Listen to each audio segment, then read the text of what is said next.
before you is a champion of light. He is part of a conflict between darkness and light that is both ancient and eternal. He is chasing a dangerous quarry, the herald of darkness.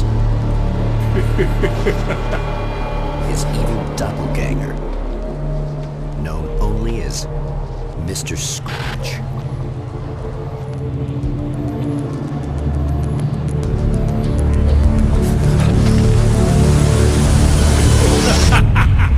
I'll catch you eventually! Maybe. But what are you gonna do then? By then, I'll have had my hands on everything you love.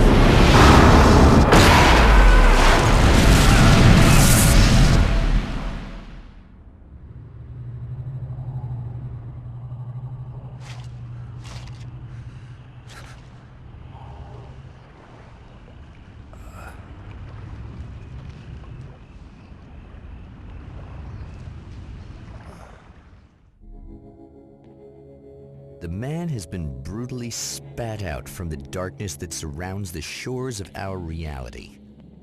He has come to fight a decisive battle in Night Springs.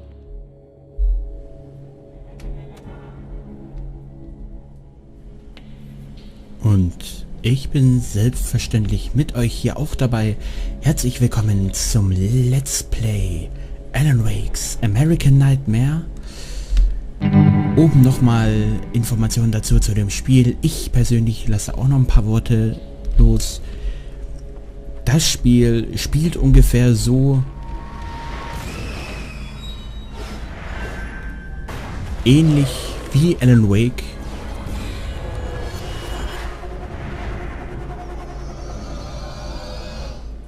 Es ist quasi eigentlich sozusagen ein Extra, also wirklich für jeden Alan Wake Spieler ist das wirklich ein schönes Extra, weil das wirklich hier erzählt, was Alan Wake wirklich in der Folge in Night Springs gemacht hat, beziehungsweise wie die Folge ausgeschaut hat, denn wir spielen jetzt die Folge von Night Springs.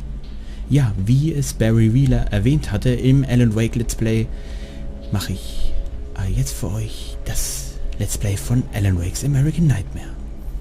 Und wir nehmen wieder unsere Taschenlampe, machen uns auf den Weg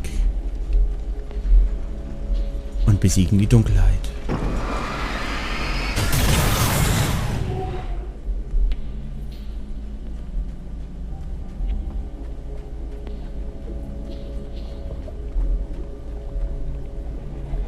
Eine 9 mm Pistole. Die nehmen wir uns. Und schon kommen die ersten Besessenen.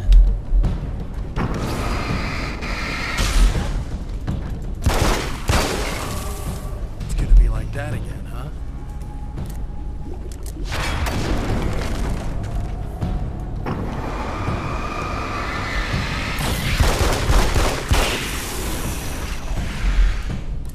Und ich werde das versuchen, so ruhig wie möglich zu spielen, auch wenn ich mir bestimmt den ein oder anderen Erschrecker nicht ersparen kann oder euch auch nicht ersparen kann, weil es einfach wirklich ein sehr mitreißendes Spiel ist. Probiere ich es trotzdem, die Atmosphäre so lang wie möglich am Laufen zu halten, als würdet ihr das Spiel gerade spielen. In another life, the man was a writer. He still practices that art, forging weapons of war out of ideas. But the violent currents that brought him here have scattered the pages he has written. Es lehnt schon ziemlich nah an die Story in Alan Wake an. Mal schauen, was passiert. Ein Turm. Ein Schaltpult ohne Strom. Und da unten ist eine Bar. Wir gucken uns mal hier um. Hier finden wir nichts. Dann gehen wir weiter. The lights of the motel promise safety. The man senses that the solution to his predicament begins there. Dann müssen wir wahrscheinlich da lang. Da lang? Oder da lang? Ich gehe mal nach links.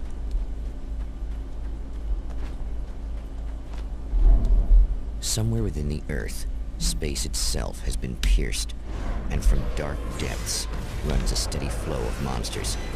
The man recognizes the hand of his evil double in this. He knows he must put an end to this madness. Mr. Scratch. Du wurdest unterbrochen. Entschuldigung. Manchmal ist es die schlauste Taktik, wegzulaufen. Die hell beleuchteten Bereiche sind Rückzugspunkte zum Schutz vor Feinden. Ja. Aber das Problem ist...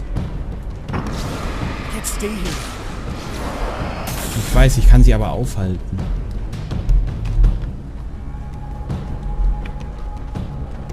Da haben wir eine Lampe. Genau das meine ich.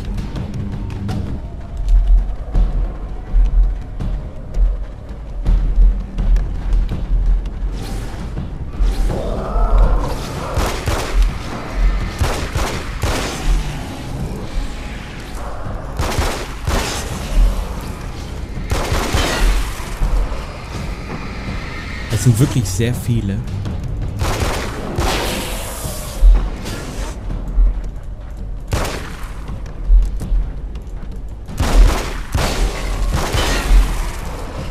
Jetzt haben wir noch 4 Schuss übrig. Wir können die Munition nehmen. Und wir nehmen uns die Schrotflinte. Können wir das Auto nehmen? Schade.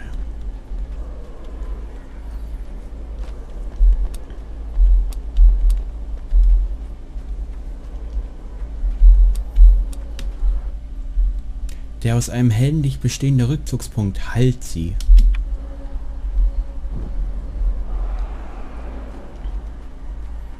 Was haben wir hier? Schalten Sie die Waffenkisten durch die Suche nach versteckten Manuskriptseiten frei und bereiten Sie Ihren Feinden mit besseren Waffen ein Ende.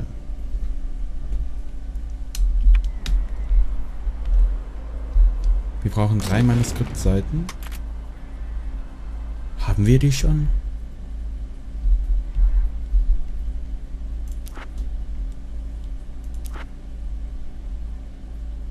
To change reality, you nudge it into the right direction. Your version of it is there, waiting. It wants to come true. All you need to do is help it achieve its potential. The devil is in the details. You change the details of the scene to match those on the page. If you get the details right, if you achieve that critical mass, the shift will come, and the rest of your new reality overrides the existing paradigm. The lie, no matter how outrageous, is now the truth. Alles klar. I guess it's about time I went full auto. Alan Wake und Vollautomatik. Alles klar. Lesen uns mal noch mal kurz eine Manuskriptseite durch.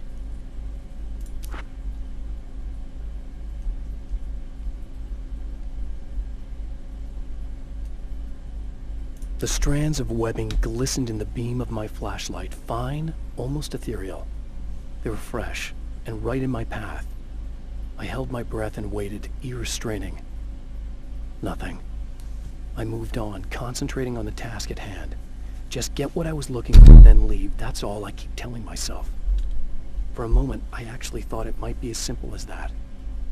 Then, I heard too many legs skittering across the ground. Okay. My own face peered back at me from the TV screen. For a moment, I struggled with the sensation of déjà vu. How many times have I seen myself like this now? And then there was that easy grin that never seemed quite as quick or natural on my own lips. The dark, malicious twinkle in the eyes. And I knew who I was looking at. As he pulled back and revealed the room behind him, my throat went dry. There was nothing I could do but watch. Okay, die Manuskriptseiten habe ich nämlich schon beim sozusagen Vorspielen von Alan Wakes American Nightmare mitgefunden. Und ich denke mal, dieser Mann... Wer war das? Ich denke mal, dieser Mann, den wir im Fernsehen gesehen haben, ich denke mal, das war Mr. Scratch. Der eigentlich von Thomas Zane erfunden wurde, um uns zu vertreten, um uns zu entlasten. Ist jetzt selber eine Last für uns. Ein Radio. Well, here you are, about to enjoy another cool Arizona night with me, Eddie Rodman, the host with the boast. Hey, any of you guys remember Old Gods of Asgard? Man, I actually saw them twice back in the 70s. I was just a kid then, but my dad worked at this club, and he'd sneak me in to see bands all the time, you know. Talk about an education. Anyway, great band, couple of great albums, solid fan base, and then they kind of dropped off the face of the earth. Well, now, almost 4 decades later, they're making a comeback. And let me tell you, these boys have seen a lot of road. They're some serious rock and roll veterans, because they weren't too young even back in the day. Well, now I've got Odin and Tor Anderson, 2 of the original Old Gods, in the studio with me, along with their manager, Barry Wheeler. Nice to have you guys here. Oh, hey, great to be here, Eddie. Yeah, hey. Hello! Now, boys, let me just come out and say this, all right? Spring chickens, you ain't. I mean, you guys, you make the Stones look young. You're only as old as you feel. Who you calling old? Now, your last album was 1978, In the Valley of My Shadow. And then you stopped playing altogether after that. Why? And what made you do a comeback after all this time? Well, it was a sad thing. See, the original bass player for Old Gods, Fat Bob Balder, passed away in... Leukemia! Bob had leukemia, poor bastard. Yeah, after that we didn't feel like playing no more. Long story short, I ran into these guys up in Washington, and it was obvious to me that they still got it. So I figured, hey, let's make some music, right? And they went for it. Now, Barry, you were a literary agent before this, right? Uh-huh. Yeah, and you were very successful. You represented Alan Wake, I believe, who disappeared under mysterious... Yeah, that's... Hey, I just want to talk about Old Gods tonight. Is that cool? Can we do that? Oh, yeah, sure. Listen, why don't we take a little break, and then later on in the program, we'll hear the new Old Gods single. Stay tuned, folks. Well, at least Barry landed on his feet. Anscheinend sind wir in American Nightmare doch nicht so ganz von der Story von Alan Wake weg. Wir spielen quasi irgendwie in der Story. Aber haben wir das nicht schon vorher? Fragen über Fragen. Oh. Hallo?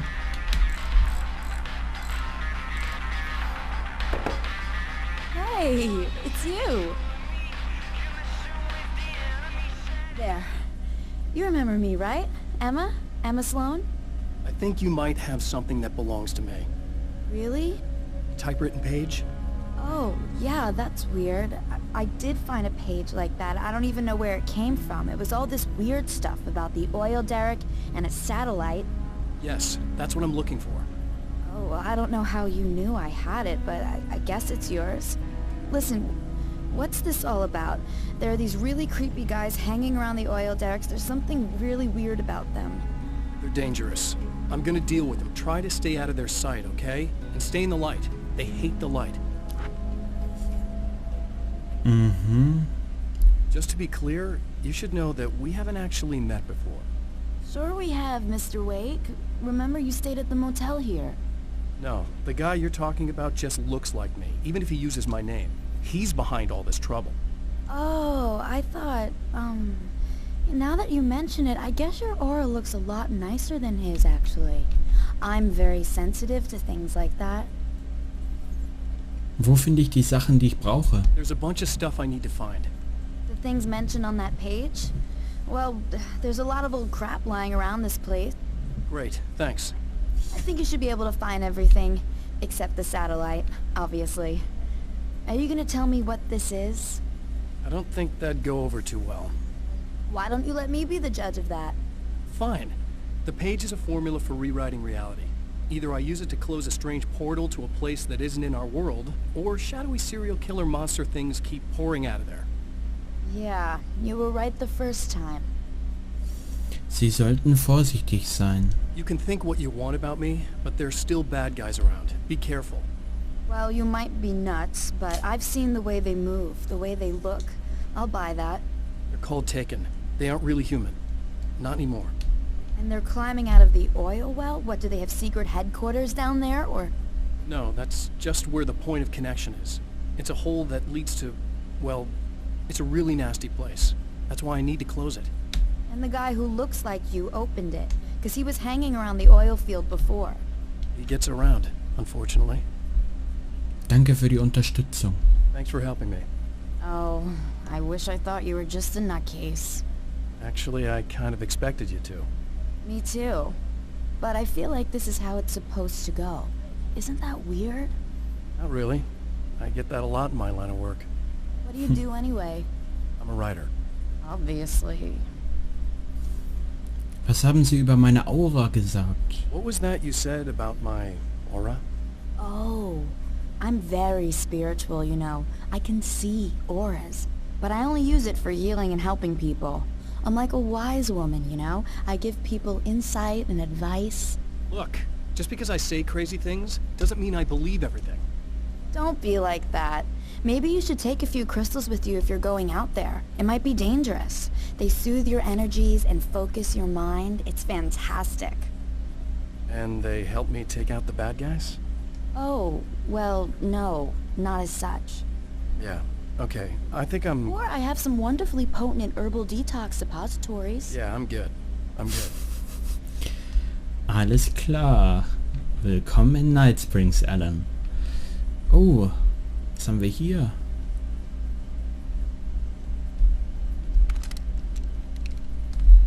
Ein Druckluftnagler. Okay, alles klar. Wir haben jetzt einen Druckluftnagler, wie auf dem Cover. Aber was wir mit dem anstellen werden, das erfahrt ihr dann erst in der nächsten Episode. Oder im nächsten Part. Bis dann. Ja Leute, herzlich willkommen wieder zurück zu Let's Play Alan Wake's American Nightmare. Und wir haben jetzt einen Druckluftnagler. The champion of light recognizes the page he got from the woman.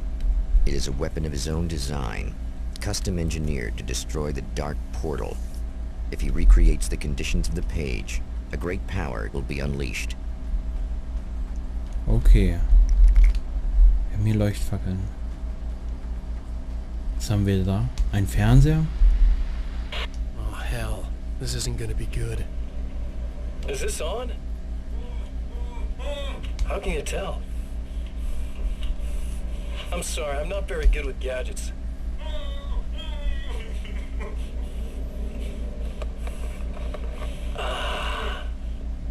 That's more like it.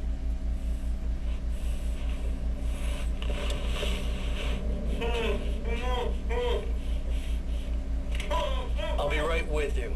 I just gotta do this one thing. I like it quiet.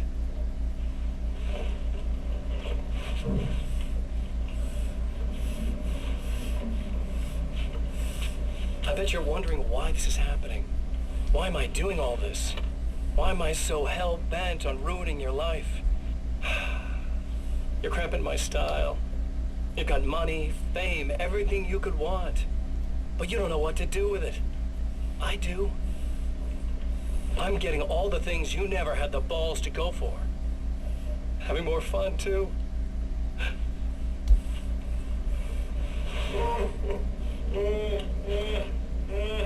Do you know the real difference between us? I'm not afraid to be the center of attention. This poor slob's just collateral damage, really. I mean, beat some information out of him earlier. But this part? This is just for kicks.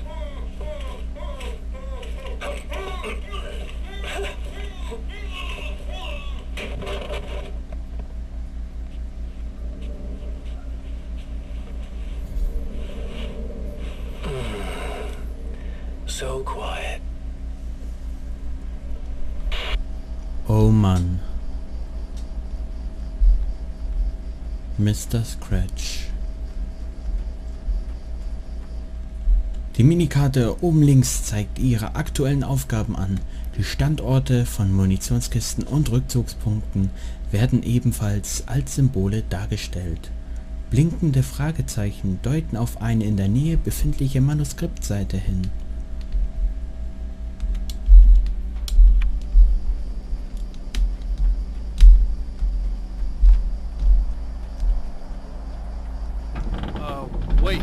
Wait! Was war das? Ach verdammt. Ich hoffe nur, dass keine hinter uns sind.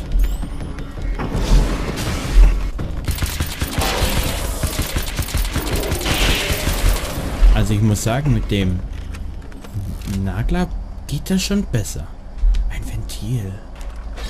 That's one thing down.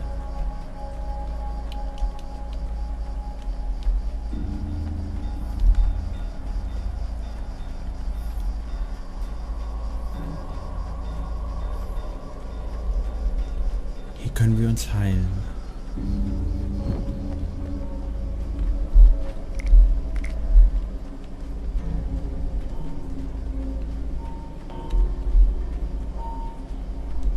Auf der anderen Seite.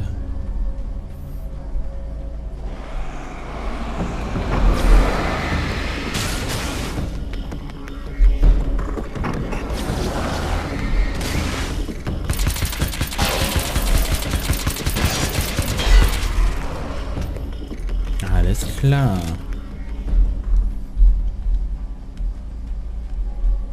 Dann hätten wir noch die Batterie. That's two. Just one more to go.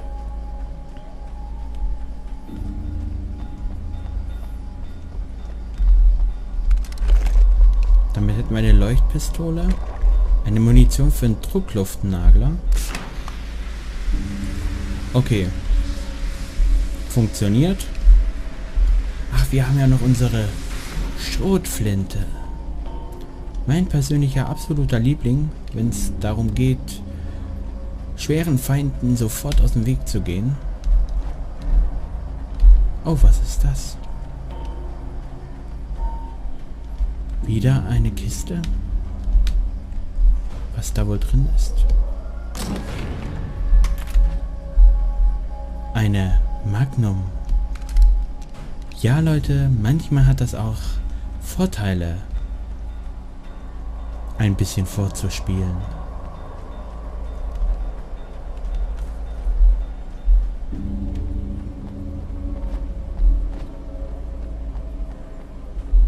Den letzten Gegenstand finden, um die Geschichte zu verändern. Es ist abgesperrt.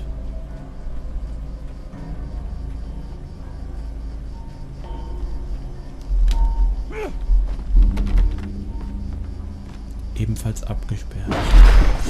Eine offene Tür. The enemy tears itself in two to avoid the hated light. It becomes weaker, but more numerous. Such is the arithmetic of horror.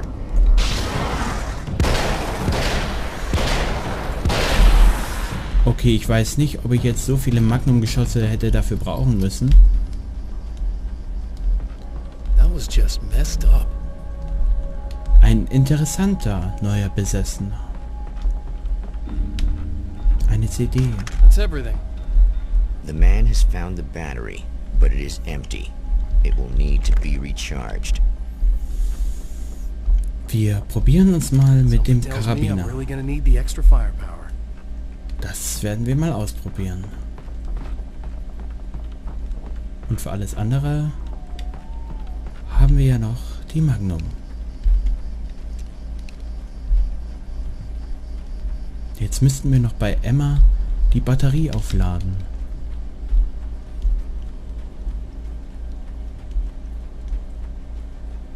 Ich glaube aber, der Karabiner wird wahrscheinlich eher das Jagdgewehr ersetzen. Sofern es das hier noch nicht gibt. Soweit kann ich mich leider nicht mehr erinnern. Da vorne weiß ich, gab es eine Munitionskiste.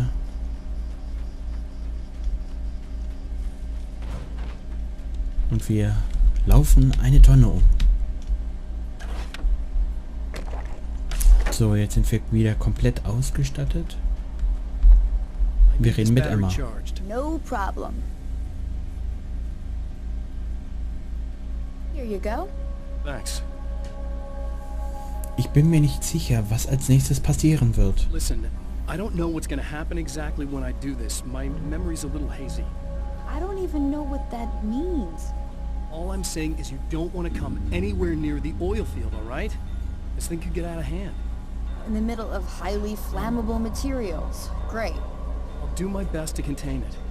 Just please don't turn out to be some kind of crazy terrorist guy, okay? Wünschen Sie mir Glück. Okay, I'm gonna go now. Wish me luck. Wait a sec, I want to ask you about something first. What did you mean with that my memory's a little hazy thing? I had a pretty rough time coming here. It was like being caught in a tsunami.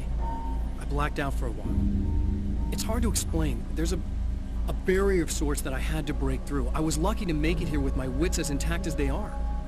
So you might have brain damage, you're about to do great things with a magic piece of paper, and you came here from another dimension? No, I'm from New York. I was just visiting another dimension. Oh, yeah, okay. My bad. Mal schauen, ob uns die Emma das so abkauft. Aber was uns dann beim Ölfeld erwarten wird, das erfahrt ihr dann erst im nächsten Part. Bis dann. Ja, herzlich willkommen wieder zurück zu Let's Play Alan Wake's American Nightmare. Ja, und wir begeben uns jetzt wieder zurück zu dem Ölfeld. Und die Lampe hat uns noch genug Energie gegeben. Ich gehe jetzt mal nach links.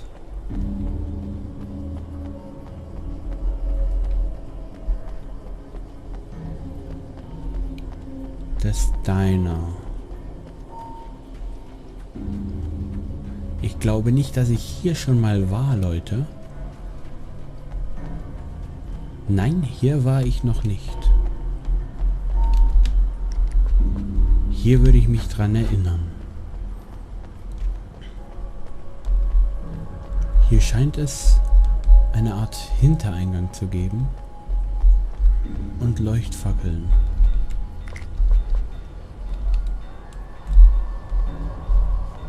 Und doch ist alles verlassen.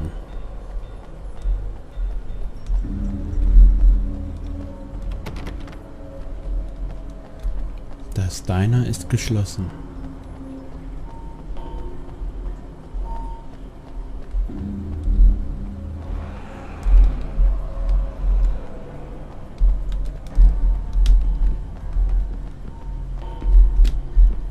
Da ist ein Besessener. Da sind zwei Besessene. Sie können durch Drücken von Umschaltangriffen ihrer Feinde ausweichen. Ich weiß. Nur zum Glück werden wir das nie, hoffentlich nie brauchen. Da kommen wir nicht rein.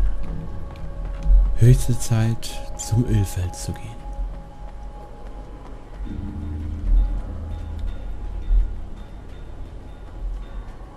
Ein Polizeiauto.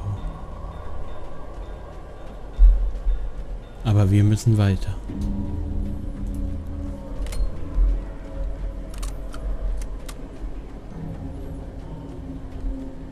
Wir müssen zum Ölfeld gehen, um die Geschichte zu verändern.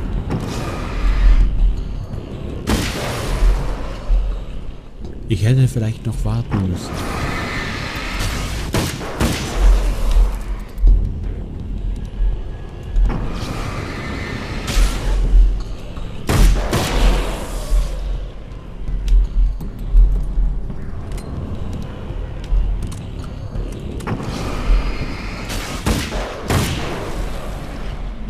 Da ist noch einer.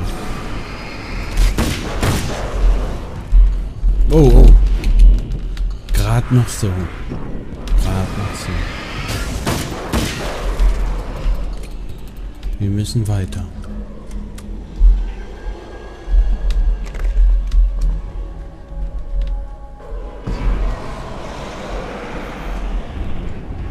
Die Typen.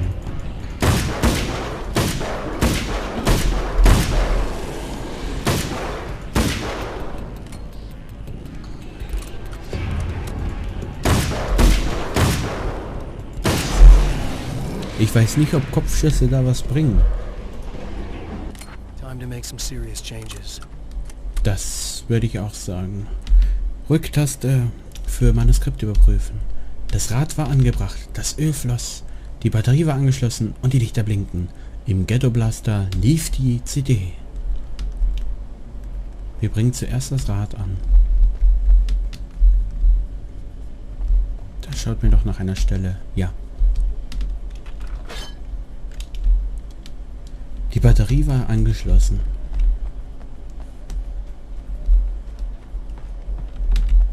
Genau hier muss sie hin. Und die Warnlichter blinkten. Hoppala. Und im Ghetto Blaster lief die CD.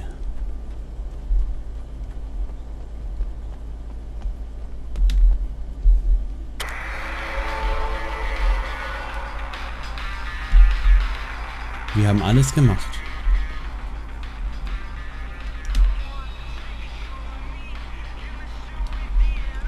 Ah, Entschuldigung, wir haben das Öl nicht zum Fließen gebracht.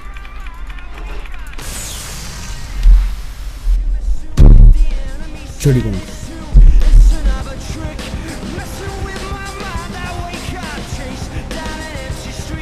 Und da ist der Satellit.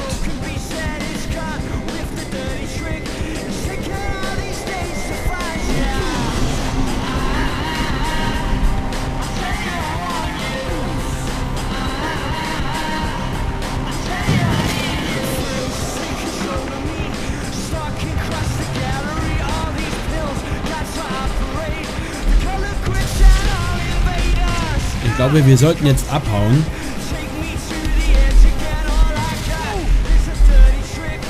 Oh Mann.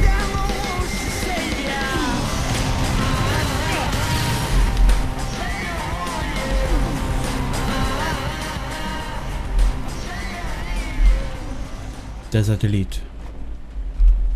Wie es geschrieben stand. Wir müssen jetzt unbedingt zu Emma. Oh.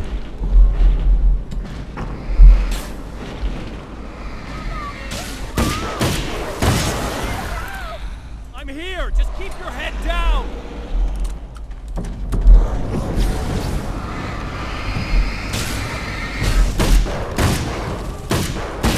Der Karabiner hat sich wirklich gelohnt.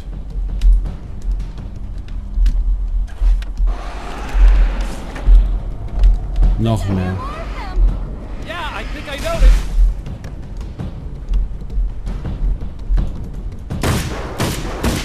Ich glaube, ich werde das auf die alte Alan Wake Tour machen.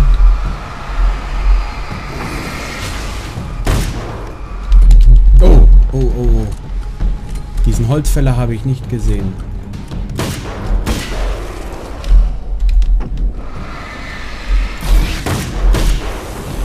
Sie bewegen sich aber ziemlich schnell. Wenn die nicht mal von der Dunkelheit geschützt werden. Good. Emma. Emma, wo bist du? What the hell was that? Easy. I got him. You're safe. I need you to tell me what you know about him. The guy who looks like me. There was a party in one of the rooms. It was pretty wild. I'm not sure which room it was in. You didn't attend. No, I wasn't there. But it got way out of hand. Anyway, I heard that he went to the diner and there was a fight there or something. Maybe you could find out more from there. I got some keys that you could maybe use. You just happen to have the keys, huh? Fine. I'll take a look. Stay here. Like hell. I'm getting out of here as soon as you leave so I could close up this place and go home. Emma, you really want to stay here in the light. Yeah, thanks for the advice, but I'm not sticking around. Just go already, okay? Alles in Ordnung? Are you okay? I guess. Thanks for the help. Were those the... what'd you call them? The Taken? What are they? It's complicated. Short version, the darkness can take people over. That's why I had to destroy the oil derrick. Otherwise, they would have overrun the place. Oh, I didn't think you'd actually do it. I mean, I didn't think it'd work. That's crazy. Bleiben Sie einfach hier, wo es sicher ist. Let me just try one more time at the risk of sounding like a broken record. It's bad out there. I don't want you hurt. You should stay put. Yeah, while you turn this place into an inferno, run around shooting things up and play some kind of weird games with your psycho evil twin. Don't get me wrong, you're nice for a weirdo. I'm impressed as hell by all of this, but enough is enough. I seriously just want to get out of here, okay? Alles klar, Emma, aber wir können für nichts garantieren, wenn du aufbrichst. Wir erforschen jetzt das Lokal. Wir lesen uns aber vorher noch ein paar Manuskriptseiten durch. Und zwar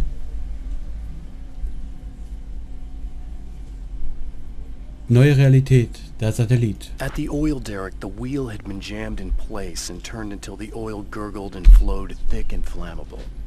The warning lights were blinking in a fast rhythm, bright and steady, powered by the battery. The Kasabian CD was playing in the boombox, all distorted guitars and intense beat. High above, some piece of orbital junk or another collided with the satellite, knocking it radically off course. Trailing debris, it screamed down from the skies at an impossibly steep angle. All that high-tech engineering reduced to nothing more than a bullet that would destroy whatever it hit. Das stimmt. Mr. Scratch erscheint, das heben wir uns noch auf. Wir müssen jetzt erstmal das Diner erforschen. Da, wo wir vorher nicht reingekommen sind. Und wir haben einen Schlüssel dafür.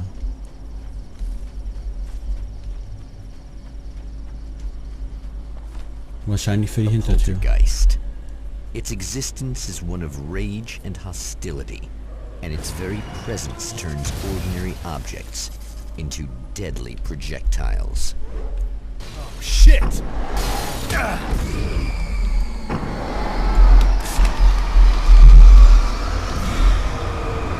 Oh Mann. Oh Mann.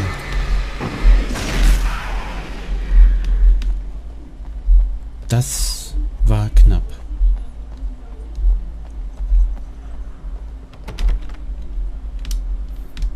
Können wir unseren Schlüssel dafür verwenden? Wahrscheinlich doch für die Vordertür. Es wäre nur doch ein bisschen offensichtlicher gewesen, die Hintertür zu nehmen. Aber gut. Wir gehen vorne rein. Was finden wir hier an der Bar? Nichts Besonderes. Außer ein Telefonbuch und ein passendes Telefon. The scene. Traces of violence. A callous midnight snack. A room key left carelessly behind. The man recognizes the enemy's handiwork. I think these are keys for the motel rooms. Okay. Dann nehmen wir die. Und dann erforschen wir die Zimmer des Motels. Weiter können wir ja nicht. Und die Ölplattform steht in Flammen. So gut auch wie alles, was irgendwie mit dem Öl in Verbindung kommt oder gekommen ist. Emma Sloan was a believer in a great many things, most of which were entirely fallacious.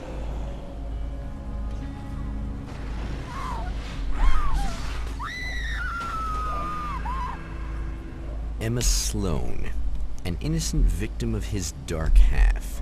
More collateral damage in the ongoing war. Damned by forces beyond her control, as much as by her own actions.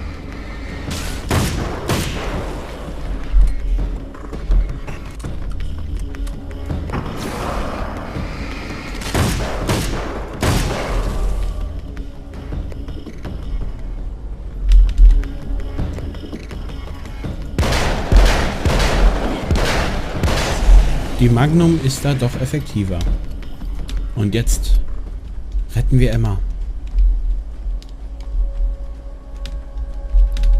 als sie noch zu retten ist.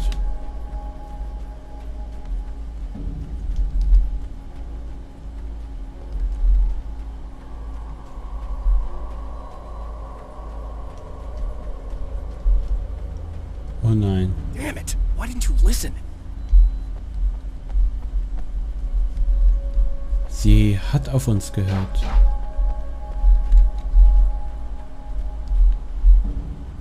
Aber die Dunkelheit ist trotzdem gekommen. Das Auto können wir nicht mehr verwenden.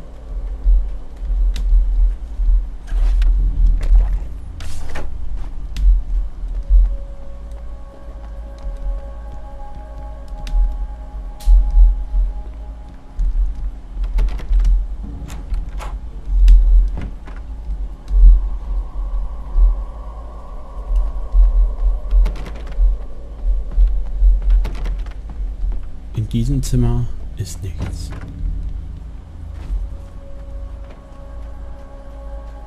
Vielleicht im nächsten.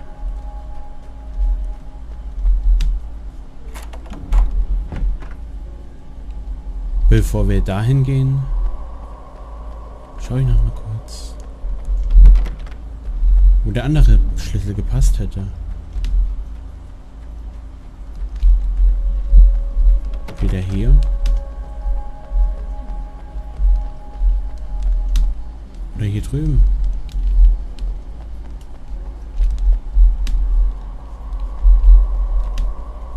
Wir gehen zurück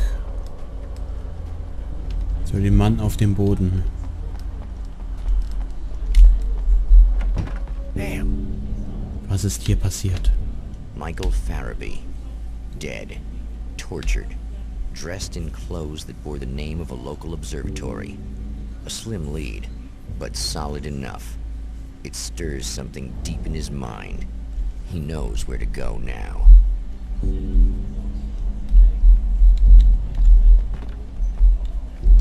I guess that'll have to be my next stop. Das ist seine nächste Station? Dann gucken wir uns das doch alles an.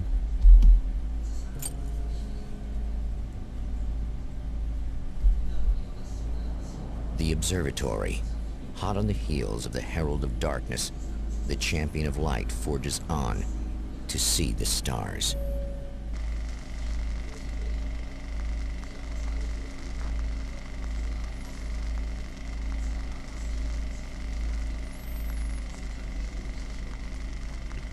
Die Sternwarte am Mount Red Truth in Arizona. An observatory. A place for a man to witness the magnificence of the universe. But such insights are not what the Champion of Light is looking for.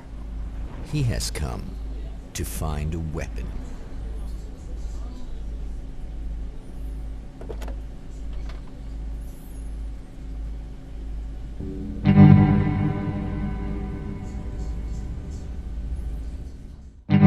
Ja, und wieder herzlich willkommen zurück zu Let's Play Alan Wake's American Nightmare. Und wir sind jetzt hier an dem Observatorium angekommen und gucken uns mal hier ein bisschen um, ob wir hier eine Waffe gegen Mr. Scratch finden. Sollen wir vielleicht mal anläuten? Ich glaube, das ist nicht so eine gute Idee, aber ich glaube, da werden wir Video überwacht. Wir schließen aber mal auf. Da ist jemand.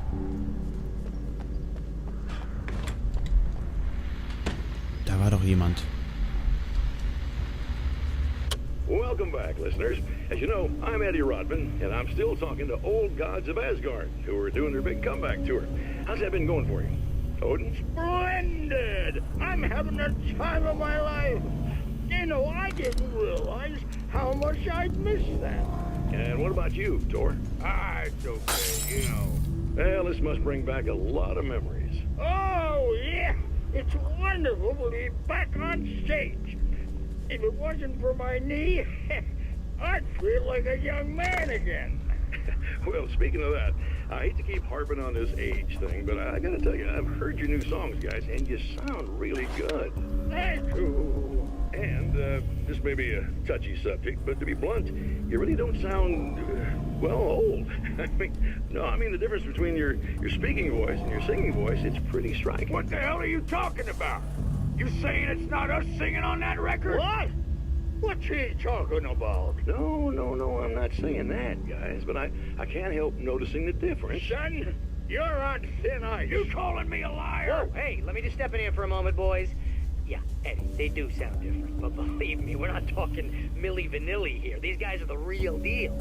Why don't you come to the gig tomorrow night and see for yourself? Once they get on that stage, boom, things get real. Really? Believe me, they play like they're possessed. It's almost like magic. Look, you see my boys play, you see the old gods for real. These guys project a lot of power. They're not lightweights, you know what I'm saying? All right, Barry, I'll see if I can make it. Now, let's take another quick break here, and after that, we'll play the new Old Gods of Asgard single. Don't you go away. Doch, wir müssen weiter. Und die Dunkelheit kommt. Das hatte ich befürchtet.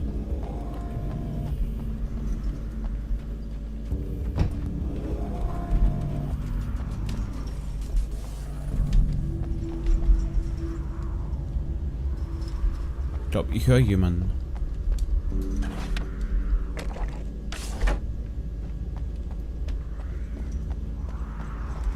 Oder höre ich da niemanden? Wir gehen mal vorsichtig weiter.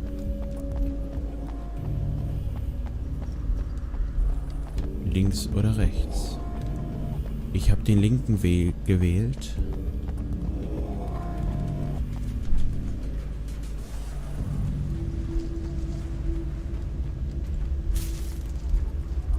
Ich habe das Gefühl, dass uns jemand folgt.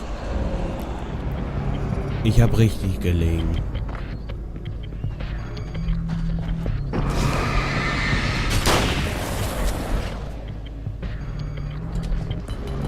Ich habe euch fest im Blick.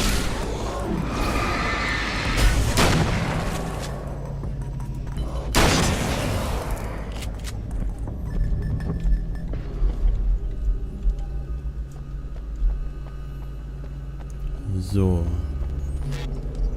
Noch mehr? Eine Blendgranate.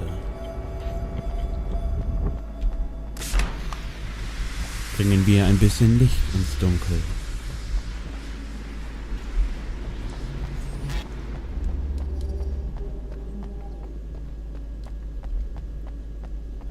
Hier verbirgt sich nichts.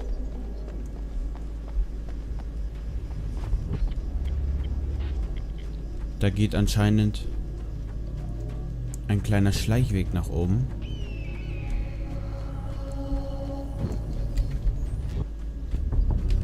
Es hat uns ein bisschen Licht gespendet.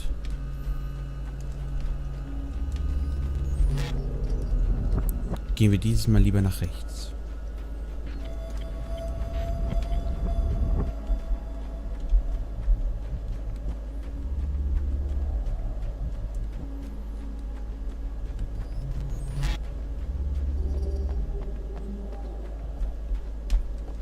Ein Wagen mit einer Kanone.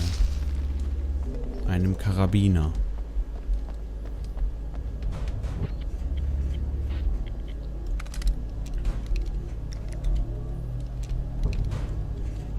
Schade, dass wir leider die Pistole nicht wechseln können. Okay, ich glaube, wir sollten uns einige Lichtquellen aufheben. Nur um ganz sicher zu gehen. Hallo? Hello? I'm Dr. Rachel Meadows and... Wait a moment, it's you! I can't believe you dare show your face around here again. Ach du Scheiße. Noch mehr von denen.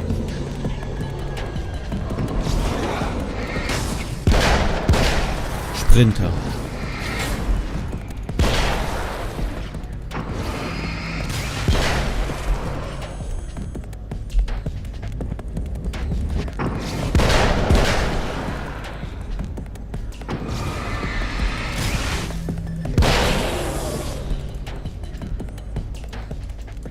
Go away. It wasn't me. I just look like him. Are you serious? That's what you're going with? Please. I'm trying to stop him. You saw those shadow things trying to kill me, right? I bet he got along with them just fine. Yes. Yes, he did. All right. Come on in. Thank you.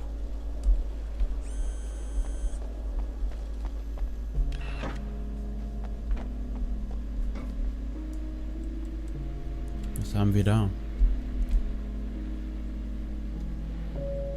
Mount Redtooth Observatorium. Und ein Fernseher.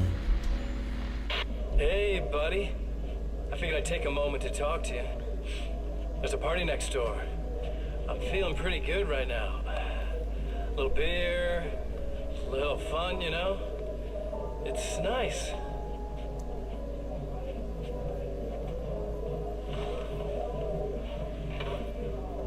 Listen, this whole thing between us, it's a little weird for me too, you know? I mean, we don't just look the same, there's a lot we share. I mean, up here, I know you, right? So I was thinking maybe we could...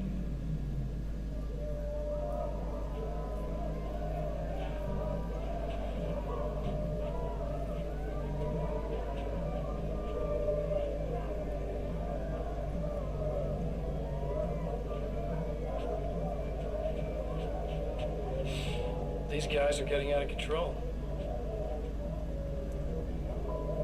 Look, I feel like we're both victims of circumstance here. And maybe we could make some kind of effort to...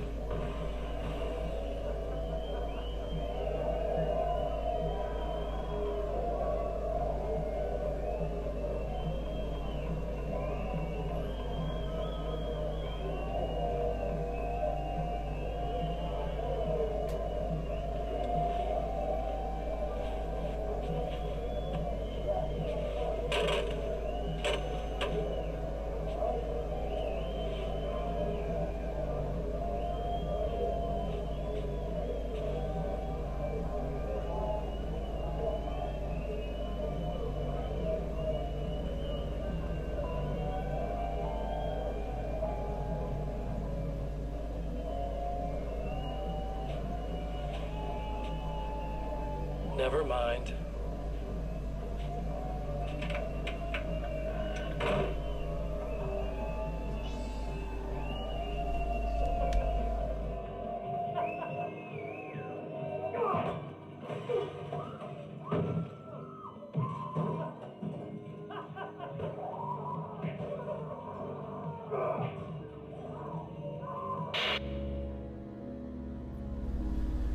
Ja, wieder eine beunruhigende Botschaft von Mr. Scratch, der es anscheinend liebt, den Leuten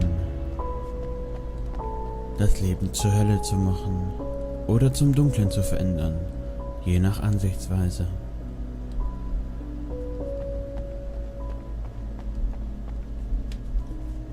Just a moment, I'll send the lift down to you. Na klar. I didn't expect to see anyone here tonight, but I'm relieved to see an actual person. That's assuming this isn't some kind of cruel trick on your part, of course. Da können Sie ganz beruhigt sein. Das bin ich sicher nicht. Und man sollte vielleicht diese Lampe hier reparieren.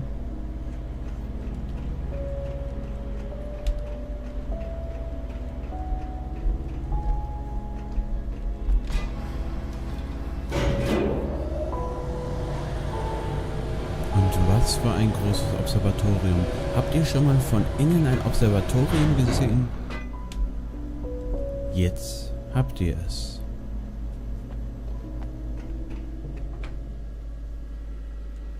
Dr. Milos. The man who looked like me. What did he want here? There's a strange astronomical event happening right now. Something I can't begin to classify, but I think it's disabled our satellite. There's a very peculiar signal that we're receiving. A signal? That's what I'm here for. Well, so was he. But he didn't seem to understand it at all. He got very angry, sabotaged our imaging array, and now we're blind. I believe the event is still going on, but we can't pick it up. Is there something we can do? What he broke is essentially just a special camera, but we can't use the telescope without it. There's a replacement in my car. If you can get that to me, we're back in business. Consider it done. Erzählen Sie mir mehr von dem Signal. Tell me more about the signal. It's almost as if something's being transmitted to Night Springs. It's the strangest thing. It's quite elusive, almost as if it wasn't properly there. I don't know how to describe it. So, what was the signal like? I wish I knew. He appeared before I had a good fix on it. He was very pleasant when I was working, but when I isolated the signal, he suddenly forced me out of the control booth. He said it was none of my business. He seemed to change. Somehow he was very smooth and charming before that, but suddenly he became, I'm sorry. I'm not sure I want to talk about it.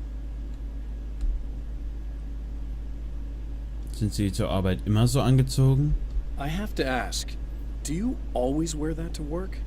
I was at a party for a local art exhibition. Fascinating works. When I was called away by my assistant. Michael was the first to spot this event. I don't know where he is now, actually. He was supposed to bring us some food, but he never showed up. Tell me about the event. Oh, it's quite fascinating. It looks as if stars were changing, somehow. Or shifting positions. It isn't really happening, of course. Most likely it's caused by some kind of atmospheric refraction phenomenon. But I've never seen anything like it. Hat Mr. Scratch Ihnen wehgetan? Did he hurt you? No.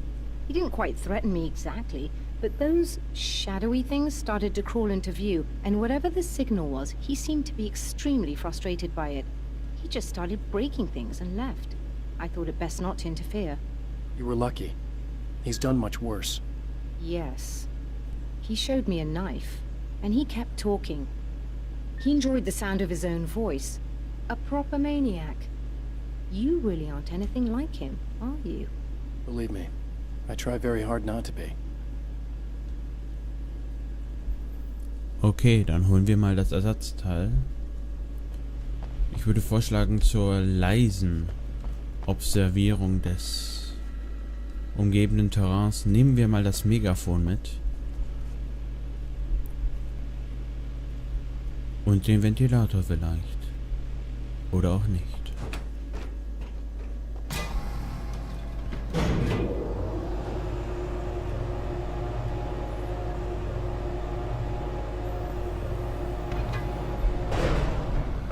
Ein Aufzug ohne Fernbedienung.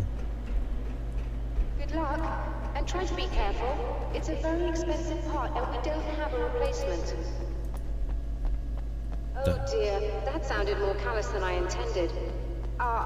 Be safe. Alles klar, sagte sie und ich zückte den Karabiner. Aber ich fühle mich immer gut beobachtet, dass sie immer ein schützendes Auge auf mich hat. Okay, das Auto scheint da drüben zu sein. Da unten.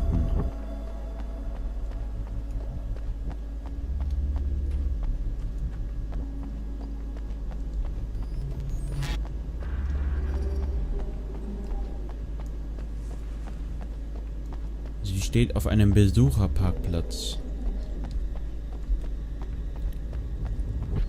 Das heißt nur eins. Sie kann nicht von hier sein. Aber das ist natürlich alles. Welches? Das hier? Ich denke nicht.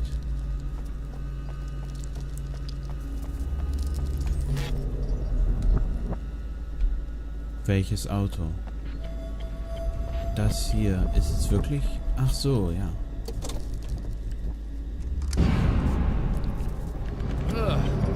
Spinnen.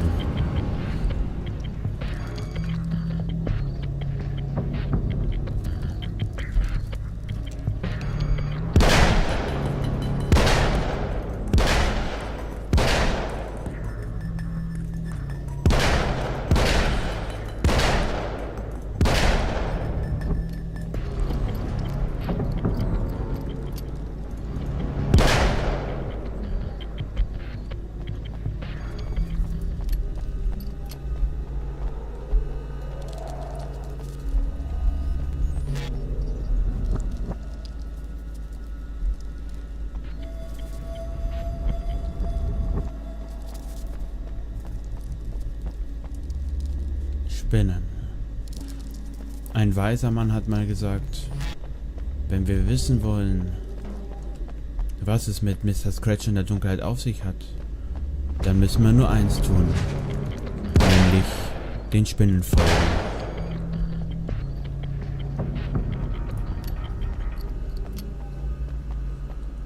Die werden uns zu ihm führen.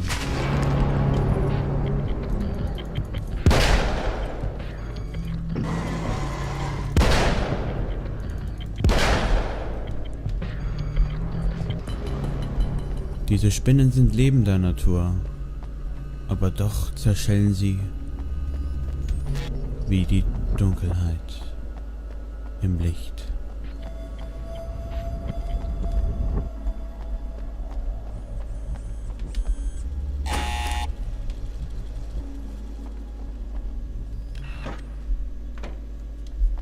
Und ich frage mich ernsthaft, wie groß Alan Wakes Hosentaschen sind, um so eine große Kamera da unterzukriegen. I found it! Excellent. I'll operate the platform directly below the telescope so you can install the array. Don't worry, it's very easy. Have fun.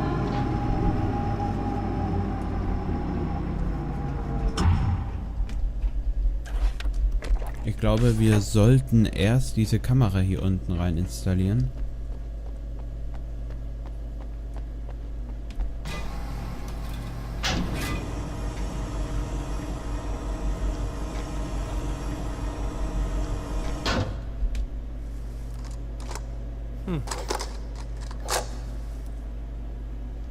Brilliant, you got it. I'll just run a quick diagnostic on it. Yes, it's in perfect order. All right, we're good to go. Let's take a look at the skies. Ach du Schande.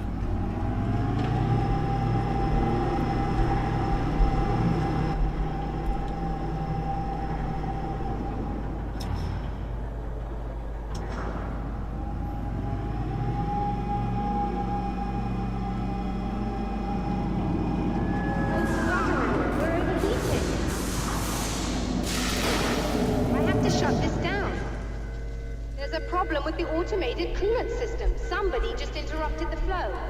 So now what? Wer kann das wohl gewesen sein? You could go and open the secondary coolant flow valves manually. I know it's dangerous there, but, well... I got it! Please come talk to me if you have questions. Nun, dann müssen wir das wieder in Gang bringen.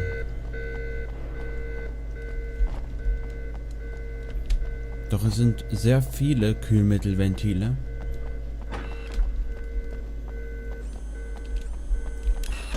Just remember, you need to release all 3 valves. It doesn't matter what order you do it in. Das erste wäre geschafft.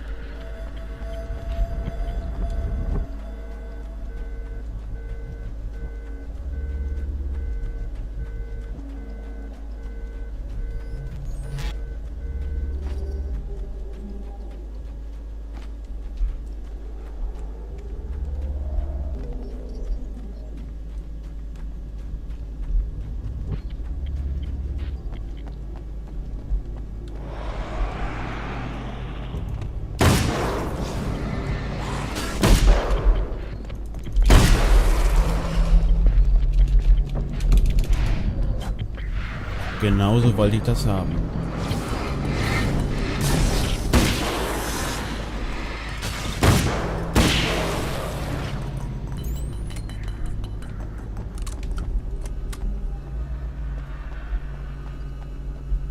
Wo ist das? Ach, da ist es.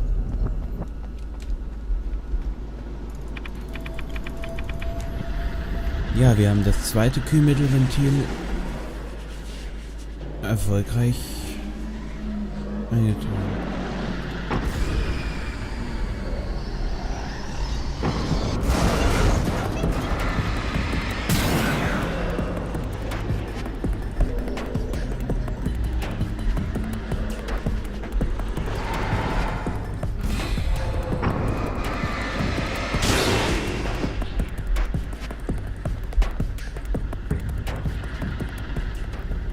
Dunkelheit ist vorbei. Und so geht's auch mit diesem Part zu Ende. Bis zum nächsten Part. Bis dann, Freunde. Ja, und wieder herzlich willkommen zurück zu Let's Play Alan Wake's American Nightmare. Hier ist wieder euer Keki Master auf dem Weg mit euch zum letzten und dritten Kühlmittelventil, um das Observatorium wieder zum Laufen zu kriegen.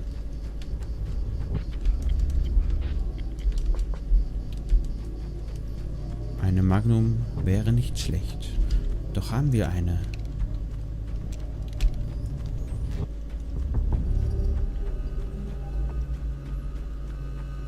Und die ist voll.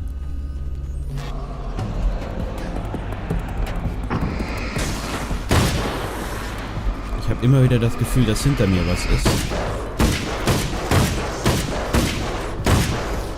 Verdammt.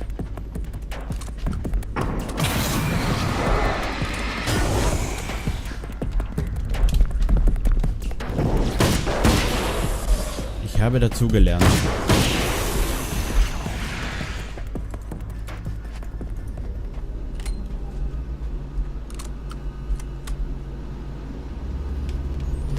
Der Wind frischt auf. Okay, that should do it.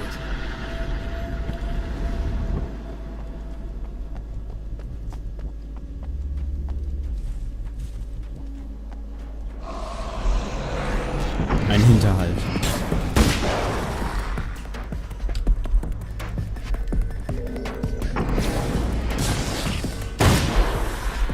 Ich flüchte mich auf die Plattform.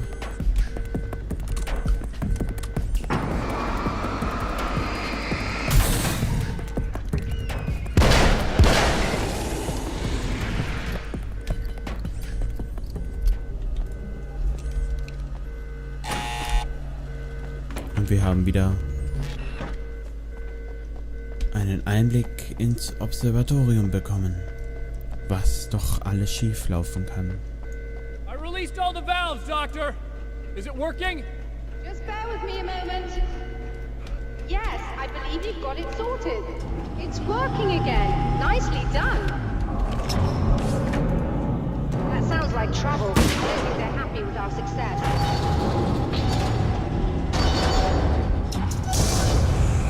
Look out, they found a way in.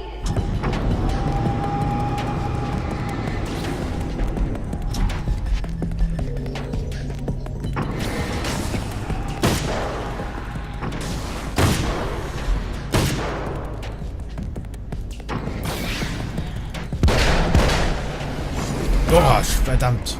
Verdammt, verdammt. Verdammt. Verdammt, verdammt, verdammt. Eine Leuchtrakete.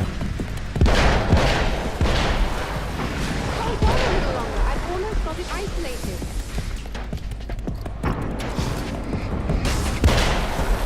Jetzt wird nicht mehr lange rumgefackelt. Alan Wake geht in die Offensive. Jetzt werden die Besessenen gejagt.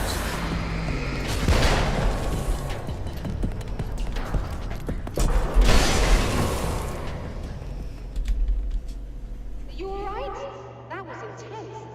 I'm sighted in now. I still have no idea what I'm looking at, but it's very strange indeed. Oh, where are my manners? Please, come on up. I'm sorry, I was distracted. Das kann schon mal passieren.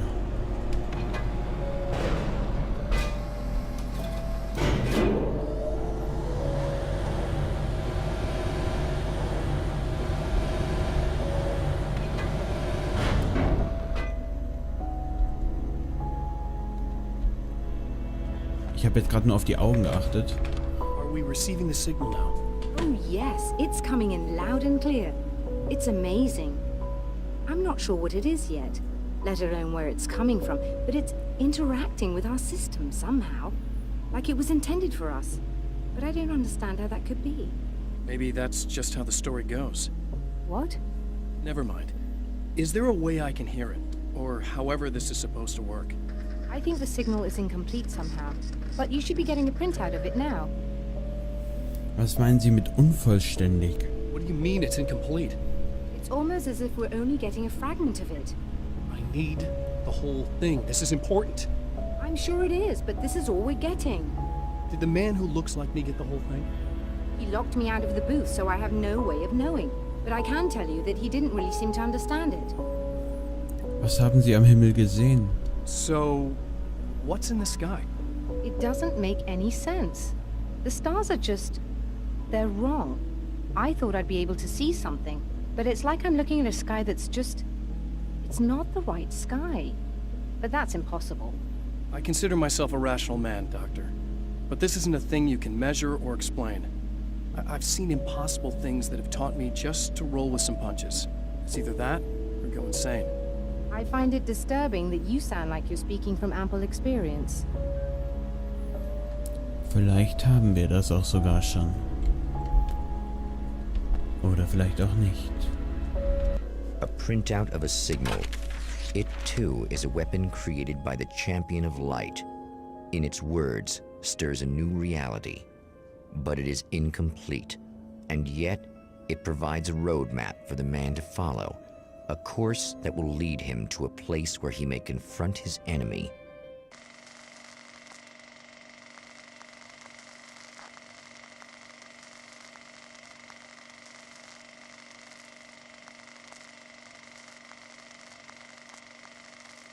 Das Autokino von Night Springs, Arizona. The drive-in.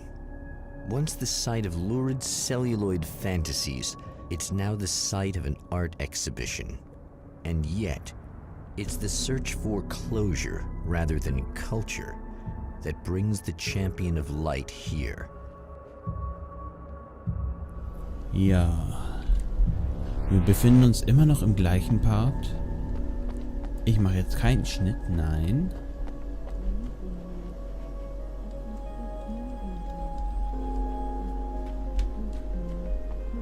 Was ist hier passiert?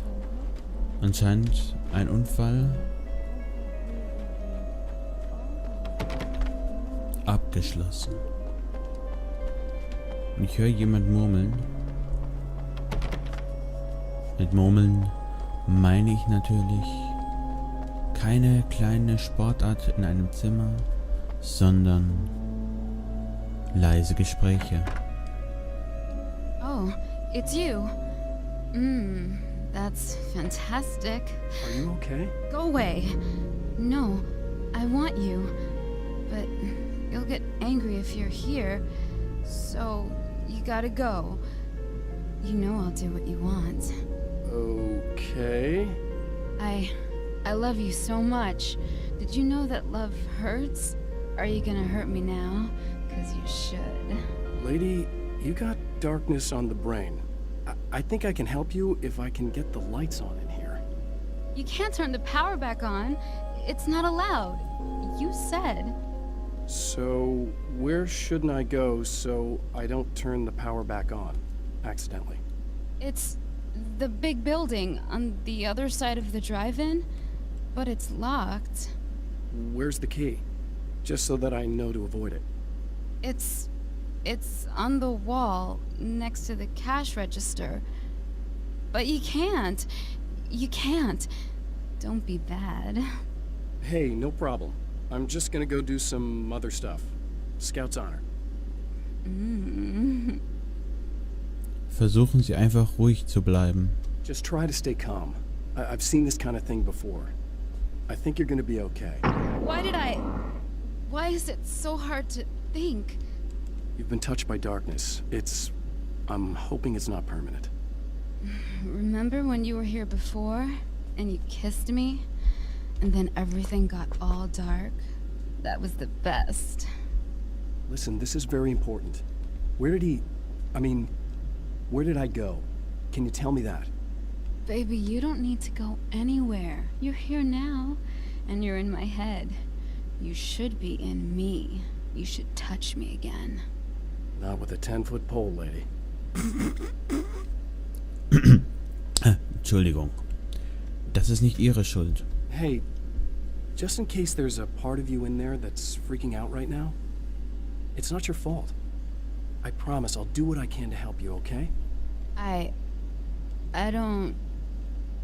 Please go away. Don't sweat it.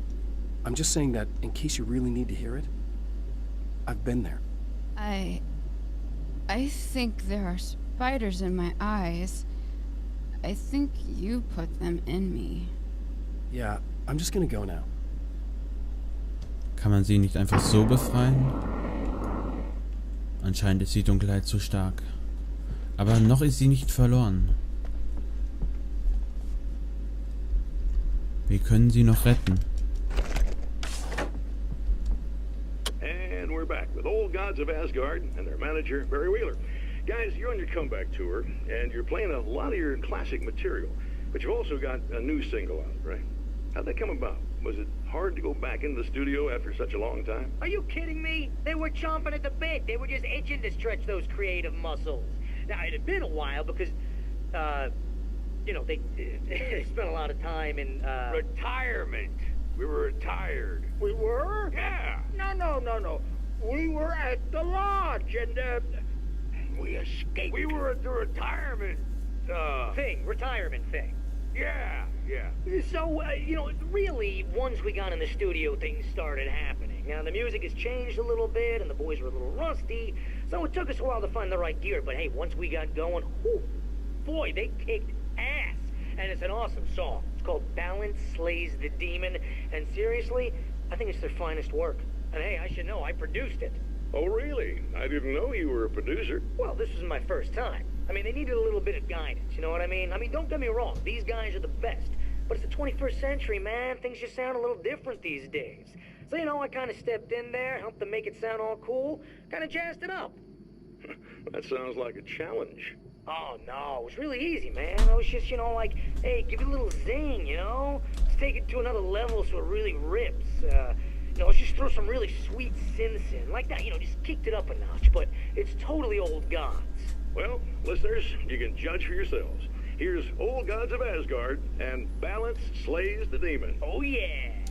Deep in the ocean of darkness, in the mirror of light, balance becomes a stranger, and in your fantasies, he rides a storm on your peace.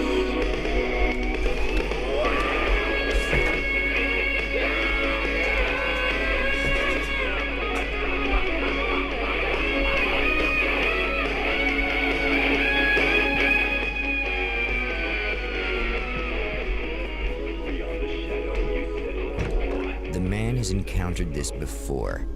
People whose integrity has been suborned by the insidious touch of the darkness. He has experienced it himself, but merciful light burned away the darkness in his brain. Entschuldigung Leute, ich musste da schnell raus, weil die Musik sonst die komplette Atmosphäre zerstört hätte. Ich weiß, es ist zwar ein kleiner Lichtblick dabei, doch wir wollen uns komplett der Dunkelheit hier hingeben, die uns umgibt.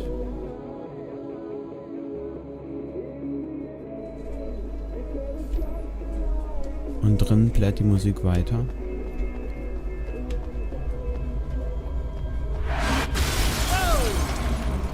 Not good.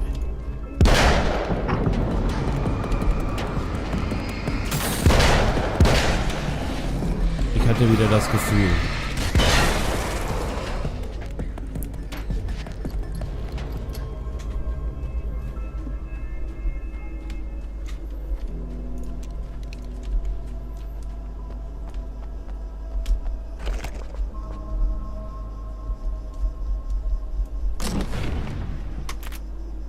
Und das kriegt ihr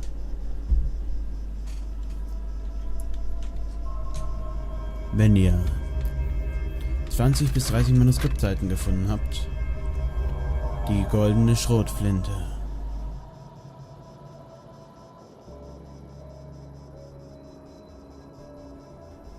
Entschuldigt diese kurzen Unterbrecher, doch in der Dunkelheit spielt so mancher Vierbeiner im Haus verrückt. Ja, und dann muss man schon mal öfters die Tür öffnen, wenn man keine Katzenklappe hat. Aber ich verrate natürlich nicht, welches Tier ich habe.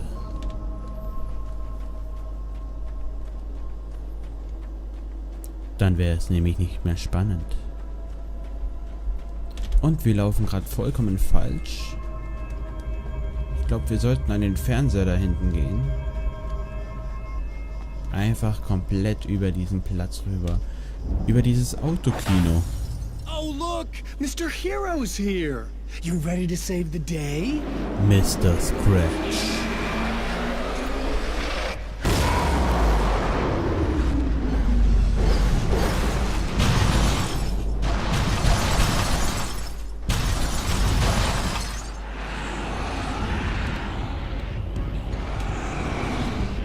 Diese Typen.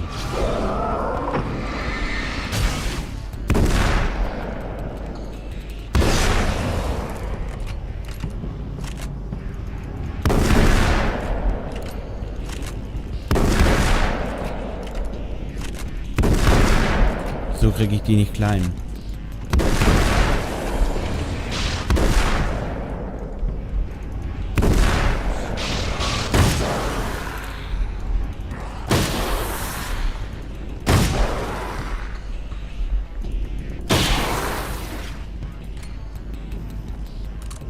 Die abgesägte Schrotflinte bringt nur bedingt was. Wir sind jetzt den ganzen Weg von da oben bis hier runter gefahren. Was für eine Nachtwanderung. Was für eine Nacht allgemein.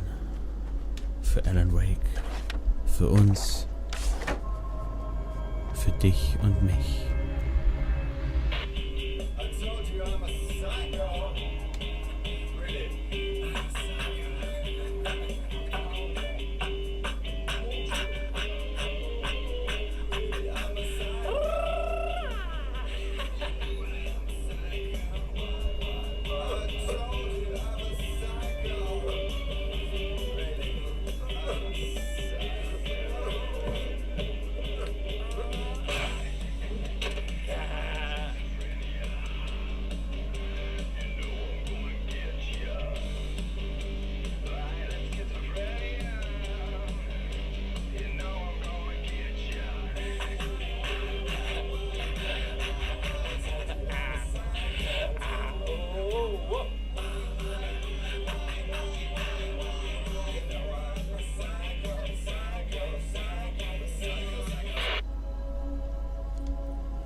Ich hoffe, der Typ findet den Abzug noch.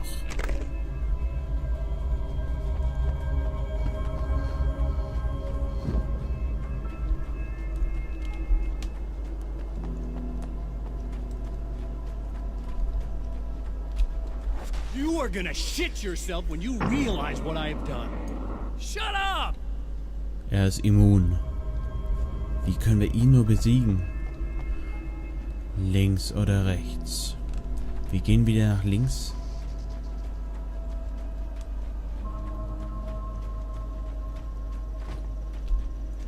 Da ist wieder eine große Kiste mit einer Spezialwaffe, die wir uns sofort sichern sollten.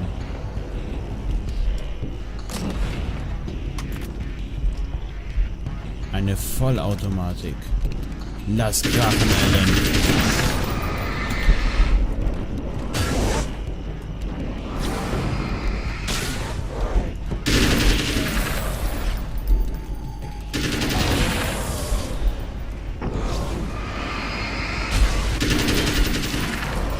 Alan Wakes American Duty. Das Let's Play startet jetzt.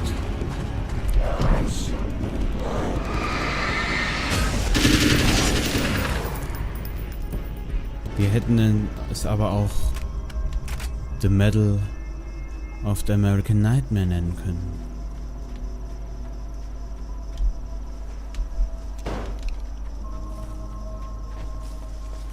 Doch am Verlauf der Geschichte hätte sich da nichts geändert.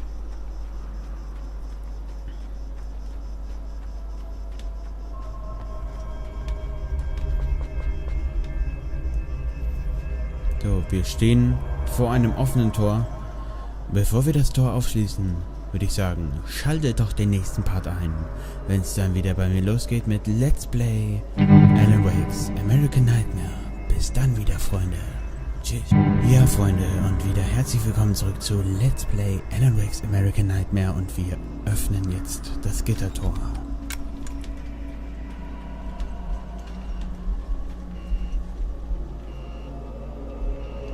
Da drin scheint es nicht mit rechten Dingen zuzugehen.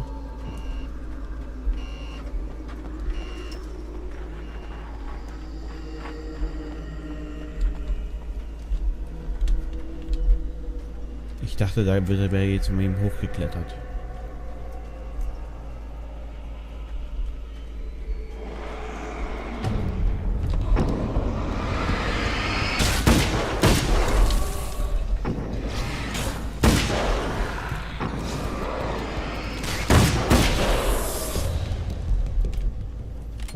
Das waren wieder alle.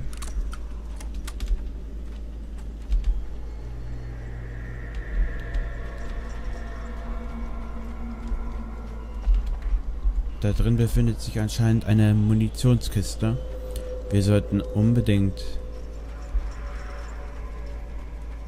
in diesen Schuppen rein.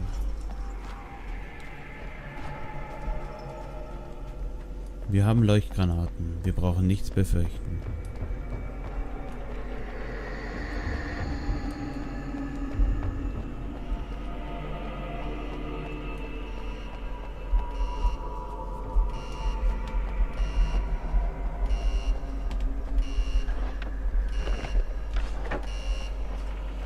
Okay, I should be able to figure this out.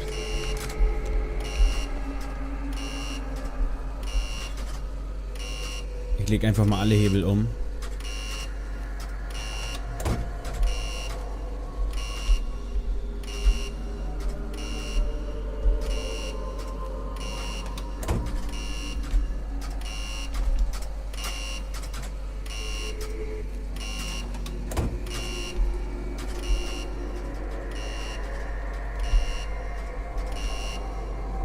Gut, jetzt Red lights, green lights. They have to mean something.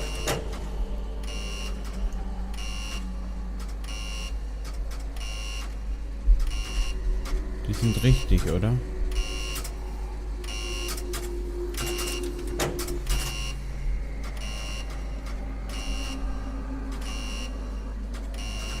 Ich glaube, das sollte auf Rot stehen.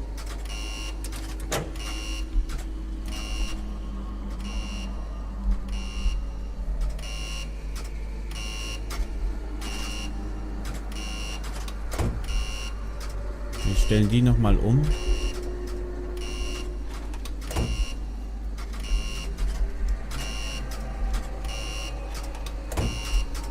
Und dann stellen wir den nach unten. Geschafft.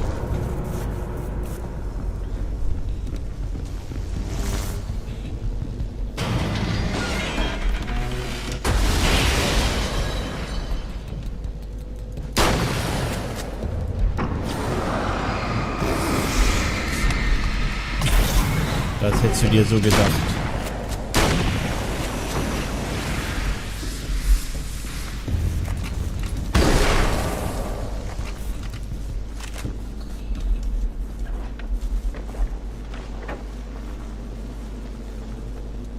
Wir hätten auch noch Blendgranaten.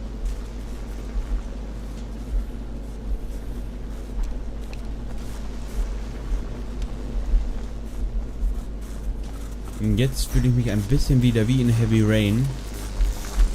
Ich glaube, wir sollten einen anderen Weg wählen.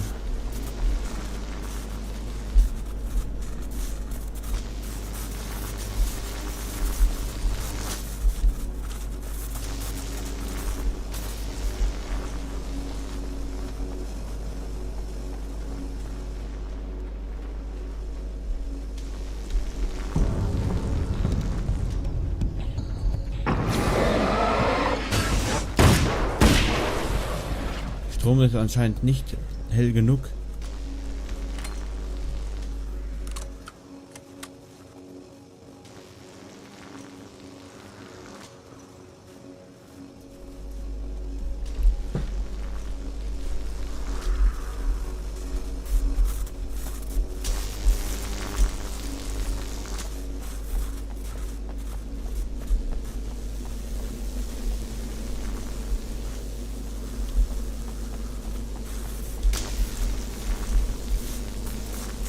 Das war knapp.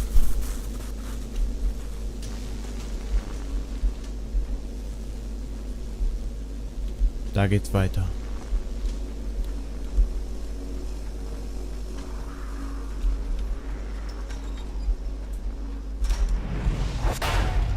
You have no idea how badly you're screwed. It's gonna be a blast to watch you find out. Don't want to get hit by those.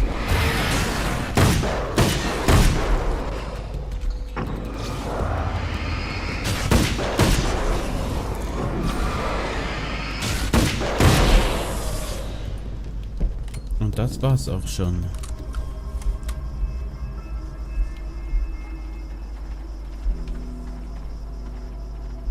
Da ist noch einer, ich habe ihn gehört.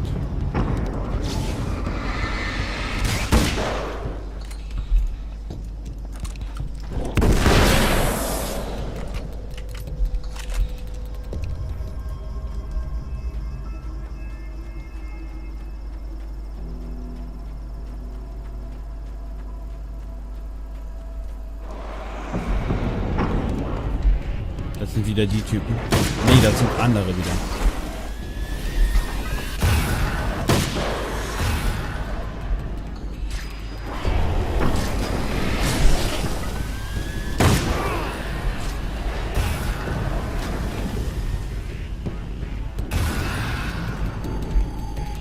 Granatwerfer des Dunklen. Ihr seid meiner nicht würdig.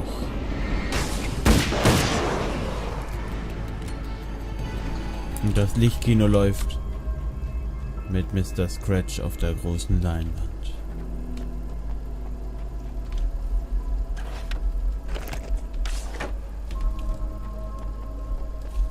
Wird Zeit, den Film zu ändern.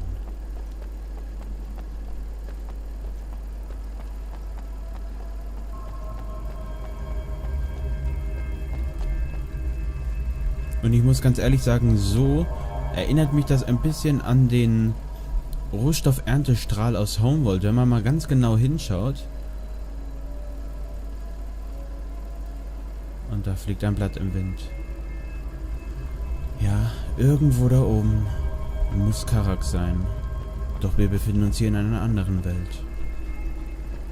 In Alan Wakes Heimatwelt. Die gruselige Heimatwelt.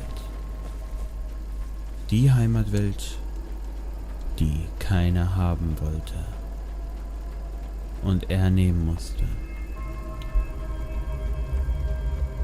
Das Licht des Wachgebäudes einschalten. Das hätte ich fast vergessen. Wir haben ja noch oben unsere willenlose Frau, die im Dunkeln steht.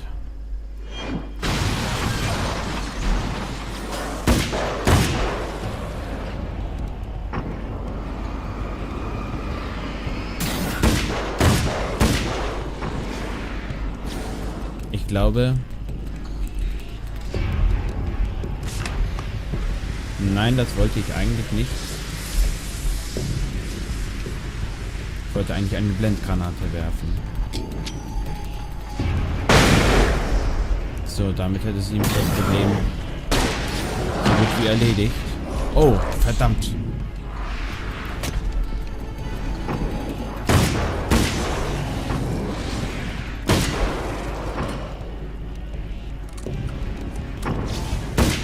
Teleportieren gilt nicht. Nicht mal als Besessener.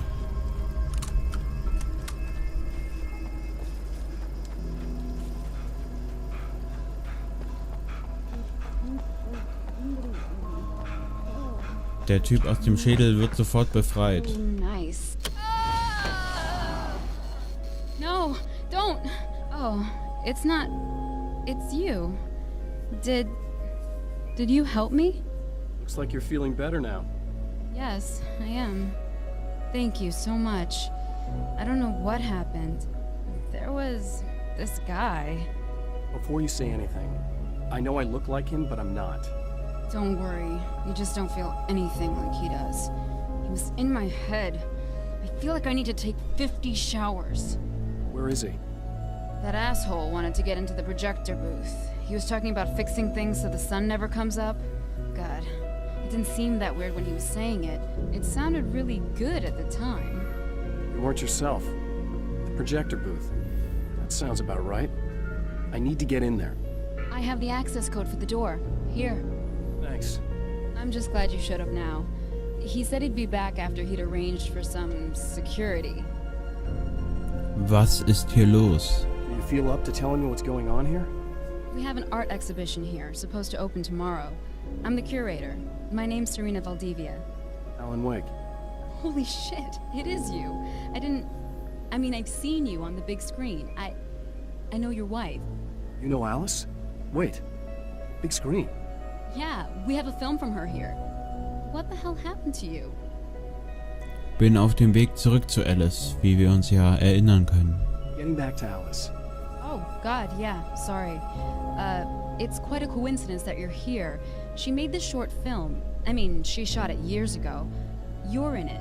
It's a part of the exhibition. I'm in a film? Yeah, it's like... it's just footage she shot of you at some point, but she turned it into this thing. It's, almost like a memorial of sorts, because, you're supposed to be dead. Or something. Aha. Geht es Alice wenigstens gut? How's Alice? Is she alright? She's okay, I guess, all things considered. I know her pretty well. You're really Alan? I can't believe you're here. Nobody knows what happened to you. But there are people who say they've seen you. That wasn't me. He just looks the same. Like, Yeah, but that guy's a lot more slimy. The thought of him makes me... I hate him, but there's something about him, God, he's so creepy. Anyway, you're not like him. At all. I hope you can stop him.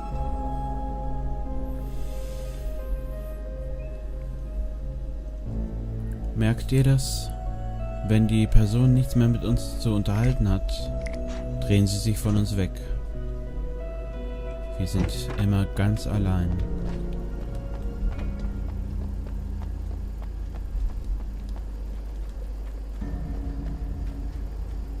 Und da sehen wir nochmal die Aufnahme.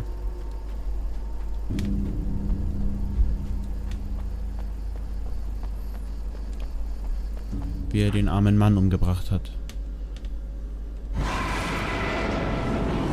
Und das war so klar. That's the security system?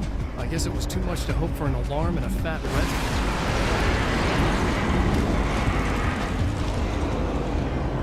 Da kommen die Ölleitungen aus dem Boden.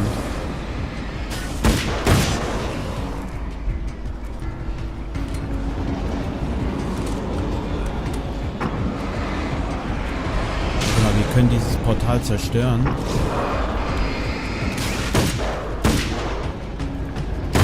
Ich glaube, wir müssen dieses Portal sogar zerstören. Sonst kommen immer mehr davon. Damit hat sich's erledigt.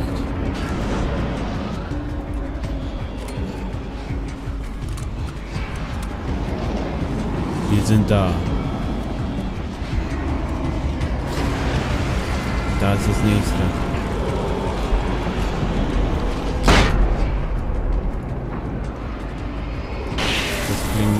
Das ging wirklich leichter als gedacht.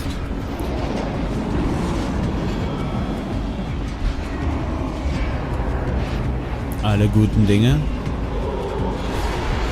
sind 3.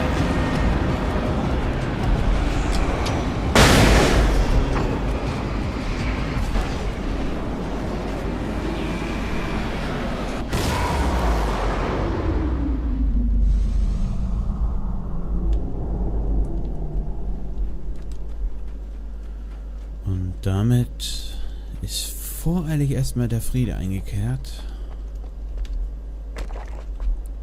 Voreilig, weil wir nicht wissen, was Mr. Scratch noch für uns parat hat. The Champion of Light can feel the fragment of the signal in his pocket. The weapon that can change what will be. It's incomplete, but it's all he has. Wir können unser Manuskript überprüfen. Es war spät abends, der Sommer war schon fast vorüber. Müssen wir was mit der Uhr machen. Die Zeit ändern müssen wir nicht. Das Datum ändern. Der Sommer war schon fast vorbei.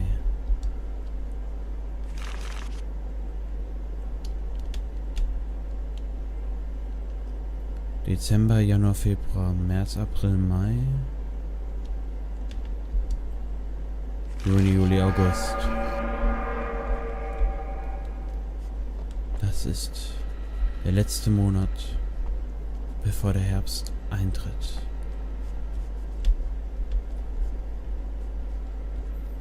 Was haben wir noch? Achso, es war spät abends. Natürlich.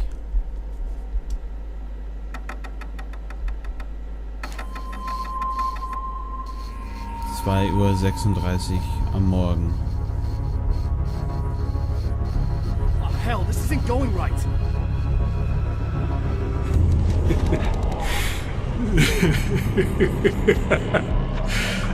You've been up to something, haven't you?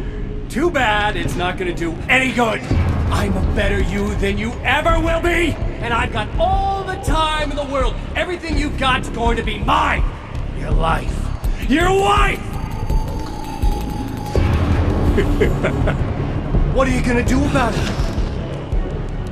The sun's never coming up now.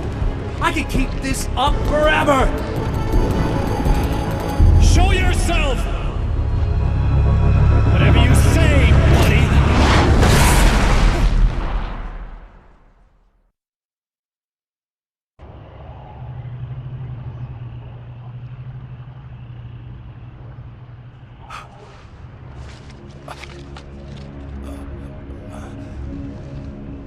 The rush of darkness is unstoppable. Time itself twists and tears, sweeping the champion of light back with its dark currents.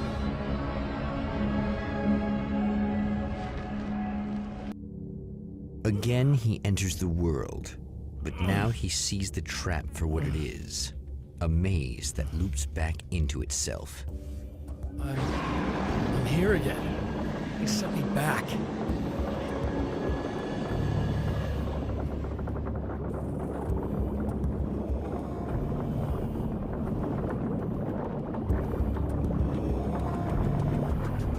Und so beginnt es erneut.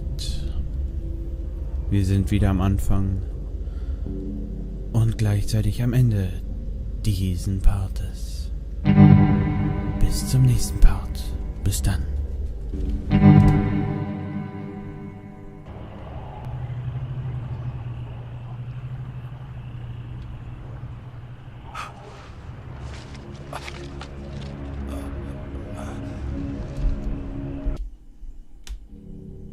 Again he enters the world, but now he sees the trap for what it is. A maze that loops back into itself. I'm here again. He sent me back.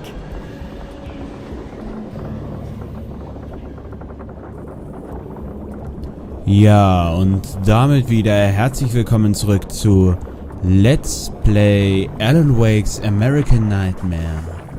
Wieder mit eurem Keki Master zurück in Night Springs. Ja, und wir nehmen gleich hier die Leuchtpistole und gehen weiter. Uns kommt das alles schon ziemlich bekannt vor. Da hinten ist die Sternwarte. Denn hier waren wir schon mal. Wir wurden von Mr. Scratch zurückgeworfen. Mal schauen, wie es weitergeht. Jetzt kommt wahrscheinlich wieder der erste Besessene. Ich wechsle mal auf die kurze, abgeschnittene Schrotflinte.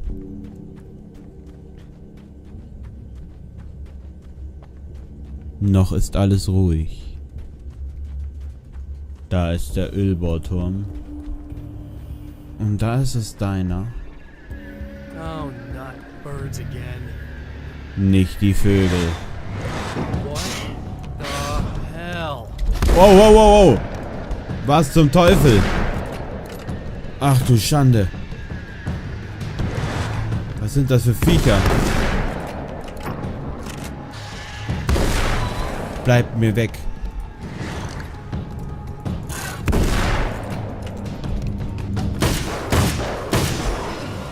Was sind das für... Ach du Schande.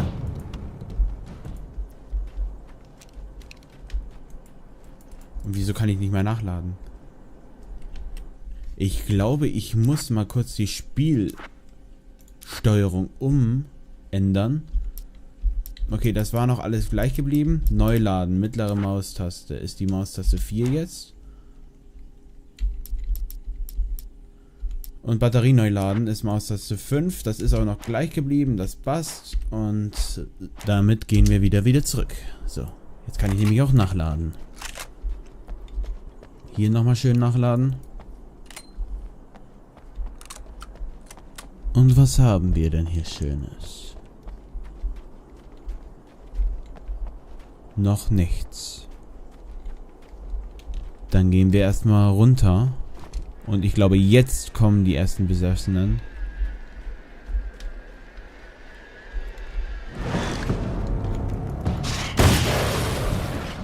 Das war's. Ich renne einfach mal gerade runter.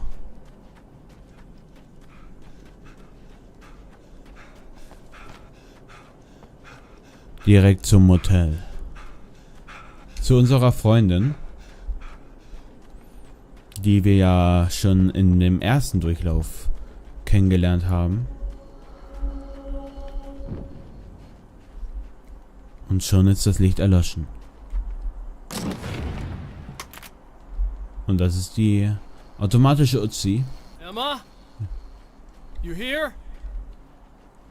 Sie scheint irgendwie anders drauf zu sein als letztes Mal. Wow, it is you. I guess all of it really happened. You remember me? Kind of. I felt weird all day, like I could almost remember a dream I had, and then just before sunset, I remembered the page. Yeah. I'm going to have to go get those things again. Not all of them. I went out and got them. Well, most of them. I felt stupid at first, but then it was getting dark, and those things started showing up, and one of them made off with the battery. It ran into the railroad tunnel. There was no way I was gonna follow him in there. Sorry. It's good you didn't. You should be careful. I mean, really careful. Yeah, I kinda remember something. Something bad happened to me, didn't it? Forget it. It doesn't have to happen again, okay? Just do what I say. Yeah, okay. God, this is too weird. Am I going crazy here? Just go get that battery. Das ist eine Zeitschleife. Try to stay calm. You're perfectly sane. We're caught in a time loop. That's why this is happening again. I believe you. God, I feel like I might just lose it any second now. How come you're not freaking out over this? Because on my personal weird shit-o-meter, this just doesn't wait. Look, I know something happened to me before... You're gonna be okay. If you just keep cool, okay? Das war übrigens gerade mein Drucker. Keine Angst, das war von mir gewollt. Danke für die Unterstützung. Thanks for getting this stuff for me. It's a big help. I hope so. Are you gonna make everything blow up at the oil field again? I have to. Well, whatever the hell else you might be, at least you're not boring. Schön, dass sie über uns so denkt. Haben wir überhaupt den Namen von ihr erfahren? Ich denke mal schon. Den Druckluftnagel. Battery. That'll save time. Die Batterie. Die holen wir gleich als erstes.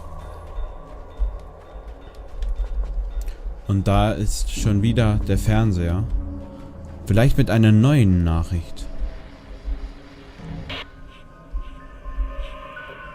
Okay. So this chick just came up to me and said she's my biggest fan. I know. They all say that, right? And she's giving me the eye. So I make a couple of moves. We have a couple of drinks. And then things start happening. But I say I have to go to the bathroom first. Uh-oh, right? She's got no idea. Watch this. This is gonna be priceless.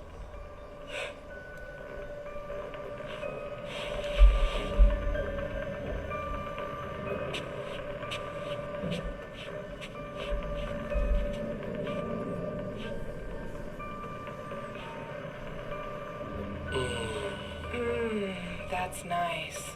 I thought you'd like that. Are you tense? You feel a little tense. Maybe a little.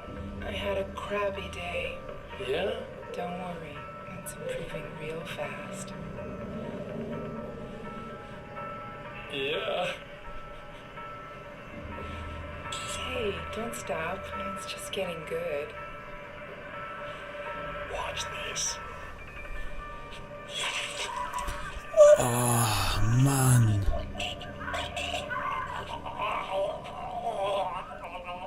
Oh. Yeah! Did you see that? Oh man! Did you see her? Boom! More than anything else, that's part of animals. It's in our nature to imagine, to turn fantasies into legends, to be storytellers. But on a rare occasion, the line between fact and fiction, imagination and reality becomes hopelessly blurred and nowhere convincingly sentient. Night springs.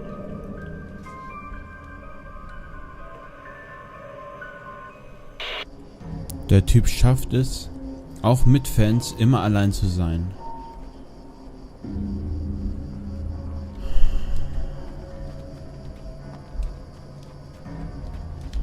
Es wird Zeit, dass jemand ihn stoppt.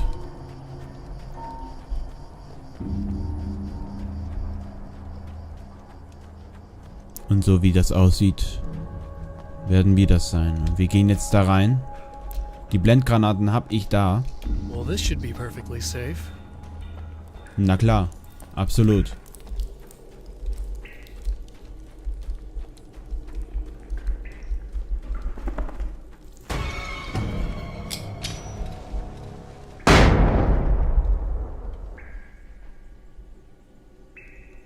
Ich nehme zur Sicherheit doch mal die Leuchtfackeln. Nicht, dass ich hier so Panik schiebe. Now I just need her to charge this up.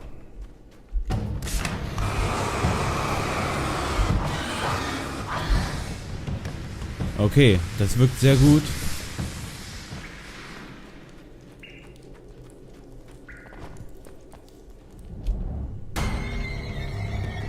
Und mal wieder die Leuchtfackel.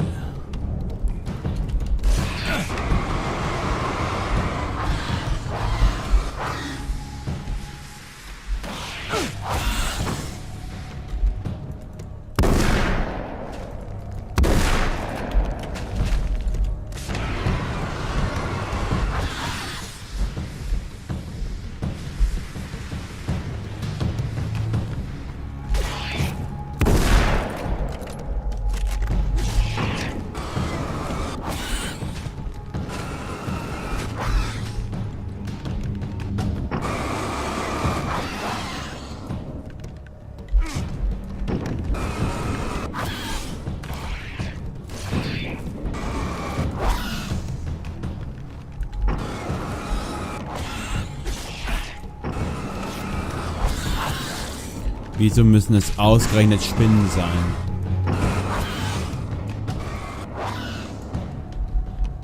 Das war wohl die letzte.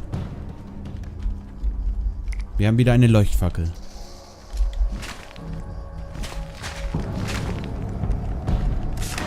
Und mal wieder muss die Leuchtfackel herhalten.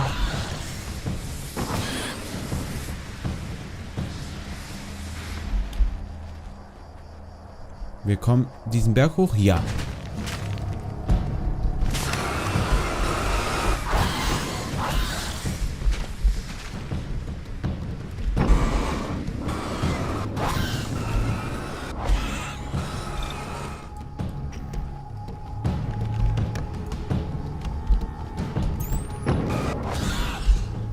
Mist, die Batterie war fast leer.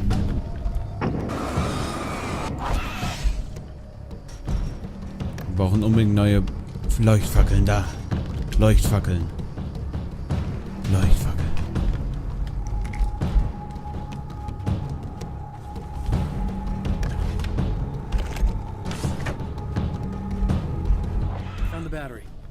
Da war noch eine hinter uns.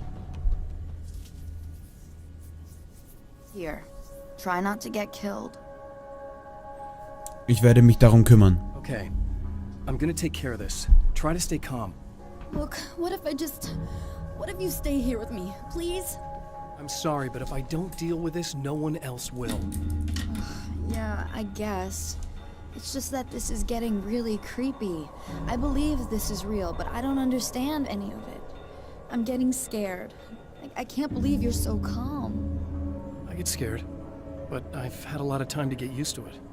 That helps.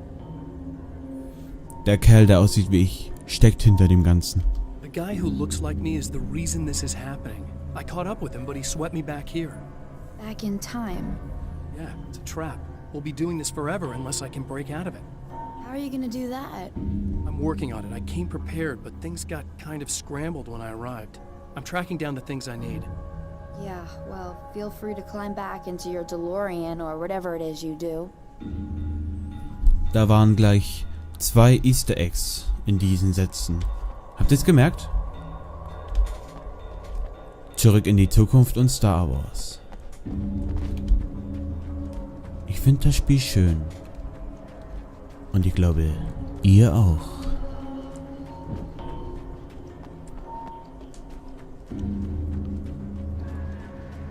Dann gehen wir den Berg wieder hoch. Da sind wieder unsere speziellen Freunde.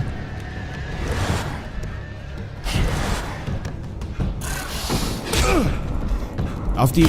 Ja, ganz genau.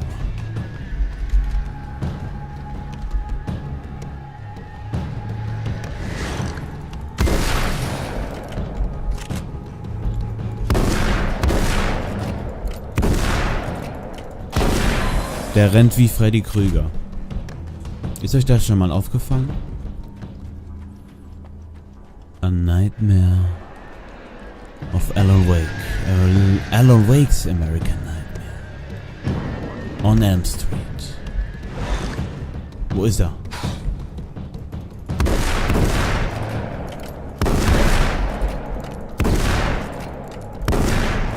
Er ist geschützt.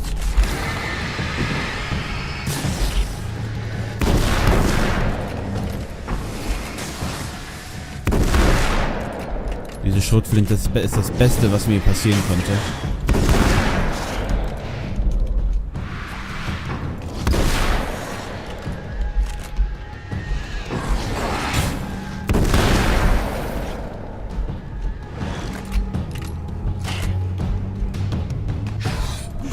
Komm her. Vogelmensch. Vogelmann. Well, here we go again. Better get ready to run. Okay. Wir überprüfen das Manuskript. Das Rad war angebracht, das Öl floss. Die Batterie war angeschlossen und die Lichter blinken. Und im Ghetto La Blaster lief die CD. Wir machen jetzt alles genau so.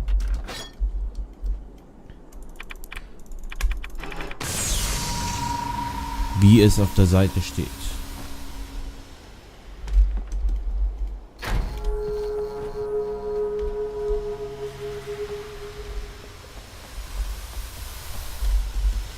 Und los geht's.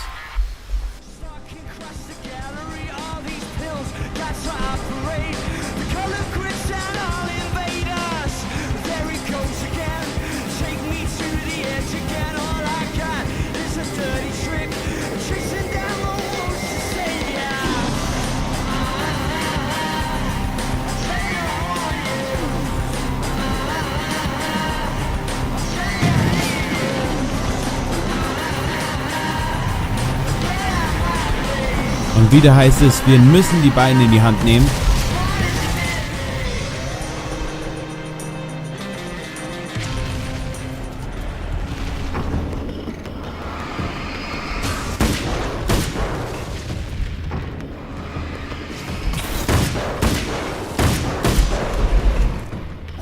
Beinahe.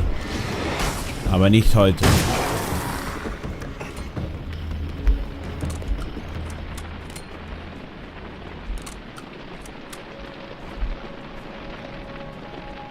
in trouble. Better hurry. Es ist schon wieder alles dunkel. Das passt mir gar nicht. Ach, Emma heißt sie. Emma! I'm coming! This is not the bad thing! Nothing! Ihr hattet alle einen schönen Abstand.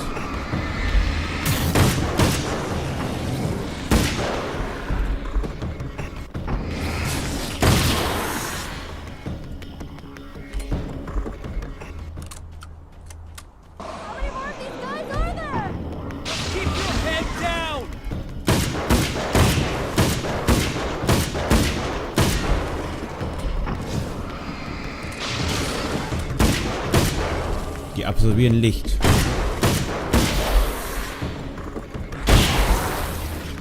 Es kostet sehr viel Munition. Ich sammle mir noch schnell Munition ein. It's okay. It's safe now. I got a really bad feeling about all of this. I'm gonna need those keys to the diner now. There's a motel key there that I have to get. Oh, hey, you don't have to do that. I have the motel master key. I work for the same company, you know. What's at the motel?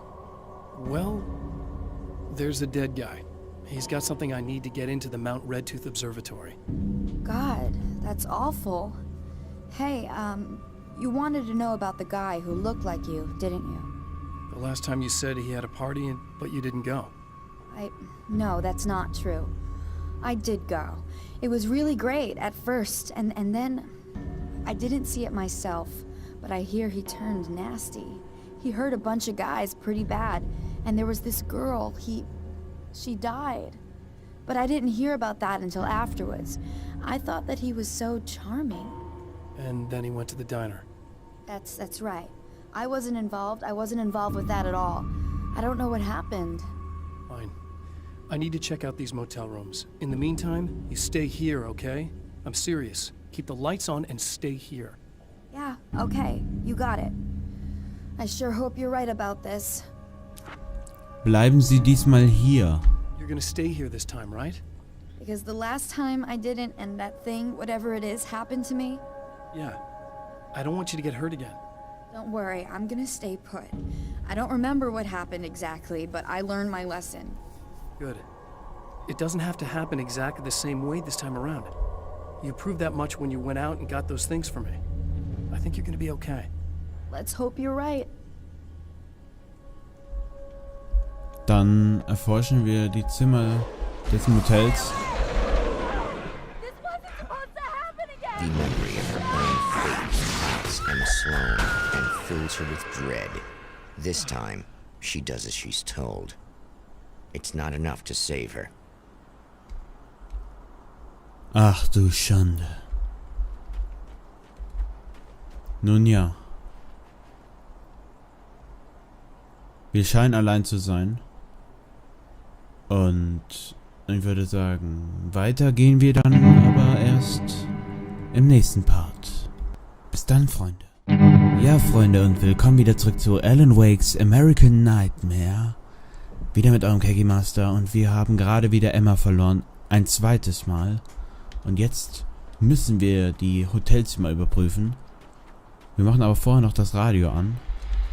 Okay, people, it's Eddie Rodman here with a few hours to kill. And there's nobody I'd rather spend them with. Nobody else in the whole world. Oh boy, that'll land me in hot water when I get back home, won't it? Well, just in case my wife is listening, and you always are, aren't you, baby? Let me tell you, you are the exception, honey. And the prettiest lady I ever saw to boot. But I'd really like to spend some quality time with you listeners, because, well, tonight's one of those nights. You're sitting in the studio and you kind of forget how long it's been or what day it is. You just sit here and go through the motions. You might as well have been here forever. You keep talking, but you don't even know what you're saying. It's like you're on automatic. You can't stop the ride and get off.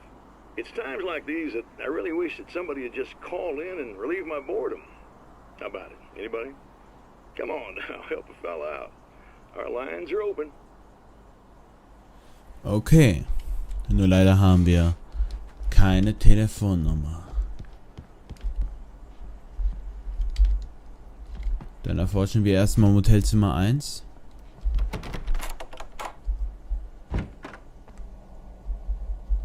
Da liegt was. Leuchtpistolenmunition.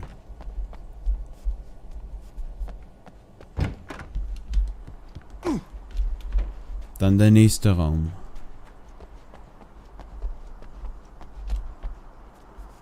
War das der gleich hier vorne? Nein, wir gehen erst zu dem hier hinten.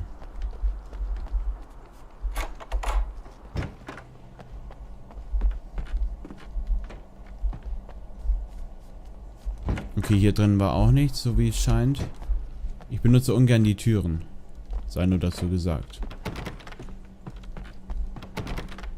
Dann gehen wir wieder zurück. Und öffnen die letzte Tür.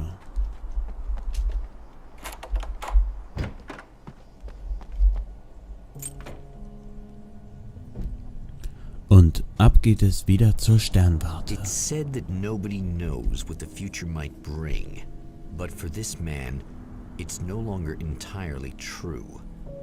A weaker man might simply give up, but the champion of light is an expert on destiny. Sometimes the puppet and puppeteer can be one and the same. Aber nur in Night Springs.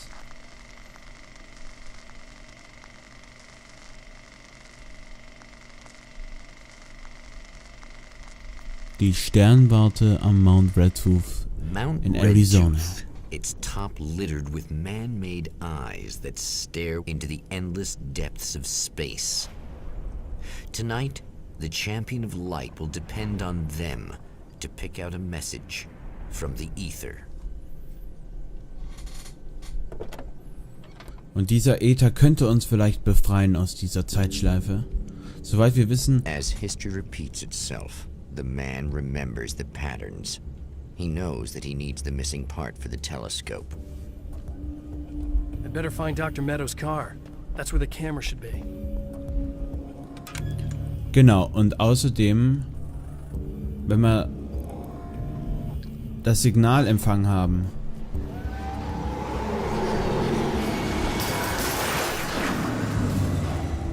wir hatten ja das Signal empfangen, aber nur zu einem Teil. Oh.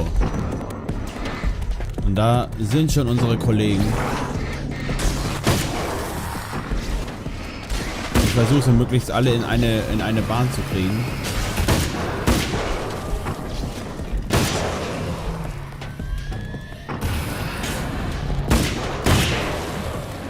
Gut. Dann gehe ich gleich mal ins Auto. Und da ist wieder ein... Oh, da gehen wir mal rein.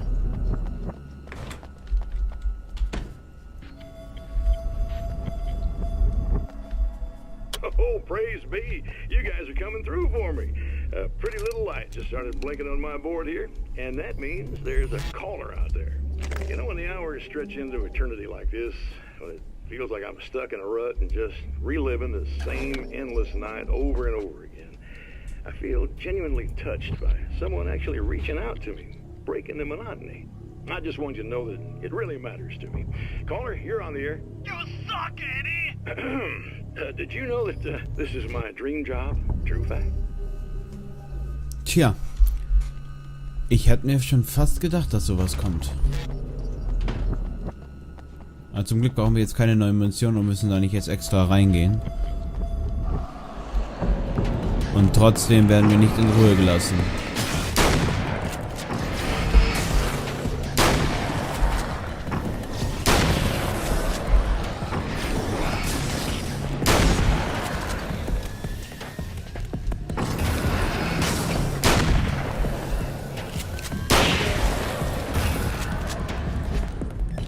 Einige sagen immer, es sei so verdammt einfach, mit einer Pumpgun in einem Spiel zu gewinnen. Doch ihr vergesst da eine Sache. Mit der Pumpgun kann man vielleicht leichter zielen. Doch niemals sollte man wenig Schaden verursachen. Das ist das Ziel der Pumpgun. So viel Schaden wie möglich pro Schuss abgeben, denn viele hat man nicht. Und deswegen ist das Pumpgun-Schießen eine Kunst für sich.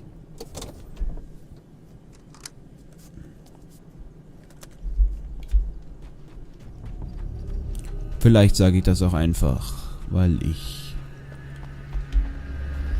einfach viel zu schnell das Sturmgewehr immer leer geschossen habe.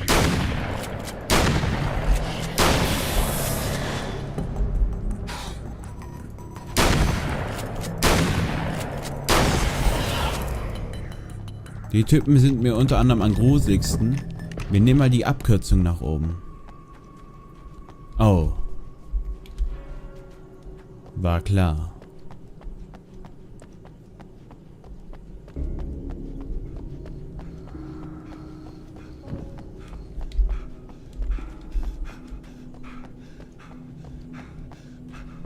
Alan ist leicht aus der Puste. Kann ich aber auch schon verstehen. Wir sind ja schon länger wach.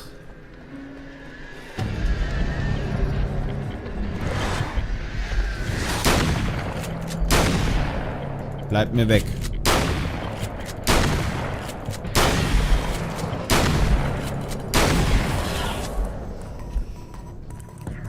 Ein Fehltreffer mit der Pumpgun kann schon den nächsten Schaden entscheiden. So, dann.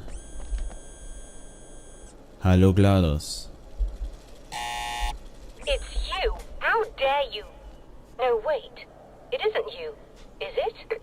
I suppose you'd better come in. I'll unlock the door. Thanks. Da ist wieder der Fernseher.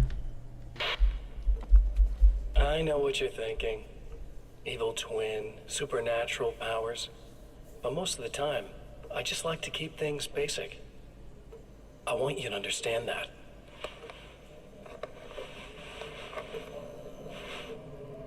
Like this. Need to get your hands dirty? No batteries, no moving parts, just physics. That's technology you can depend on. It's a classic.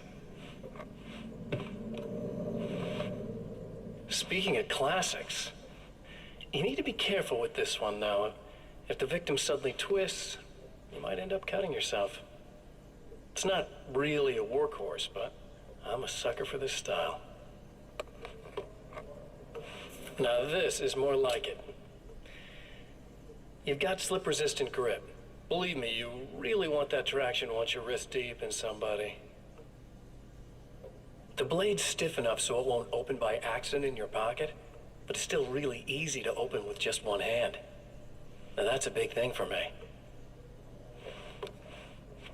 I know what you're thinking. It's too big, too heavy. But sometimes you just need the extra oomph. If you're talking intimidation, this is gonna do the job. Also great for dismemberings and whatnot. You know, the messy jobs. I can't tell you how many things I've MacGyvered with this stuff.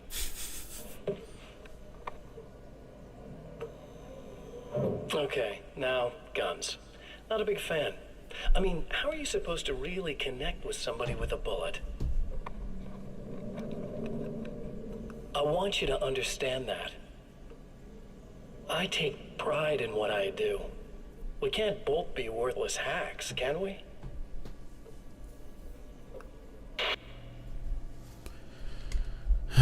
Nein, können wir nicht. Und ich glaube, das wollen wir auch nicht. You'll have to forgive me, but this feels very strange. It seems like this has all happened before. I have the replacement part for your telescope, Doctor. All right. Let's get it installed. Bauen wir es gleich ein.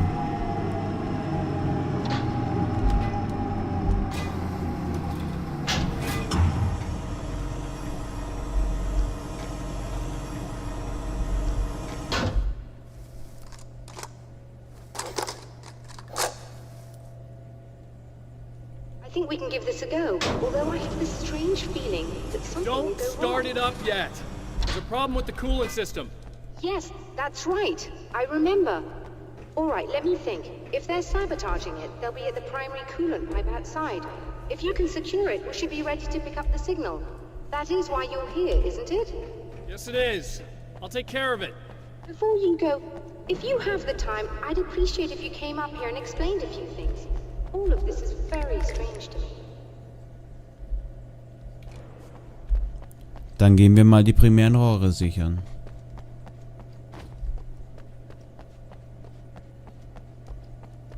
Aber doch nicht hier drin, oder? Nein. Draußen. In der Dunkelheit.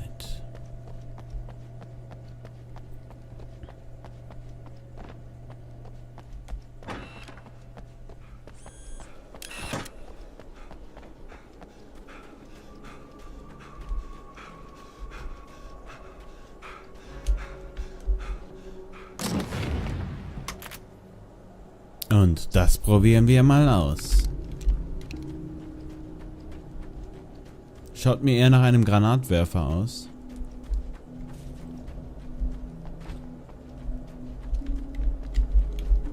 Die primären Rohre.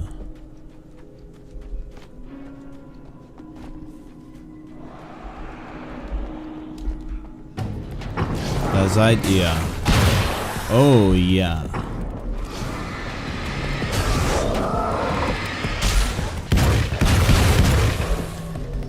Das ist eine Waffe, die eines Pumpgun-Fanatikers würdig ist. Und doch weiß ich nicht mal, wie sie heißt.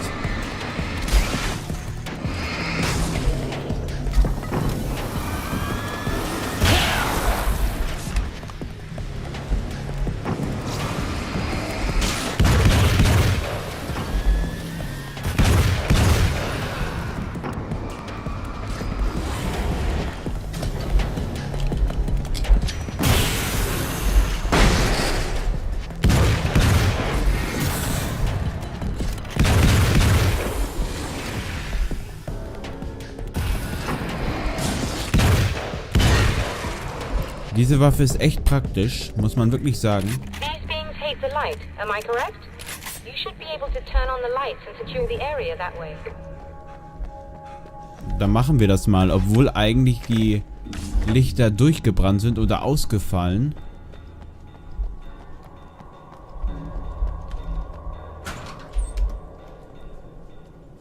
Doctor, can you hear me?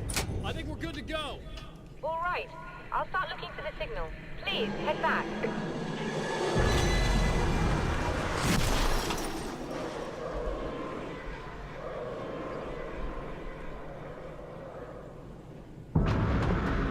Oh nein.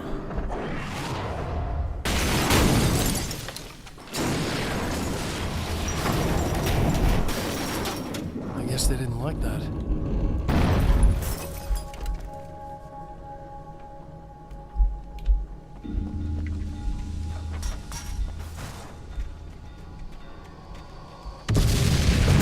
Oh nein.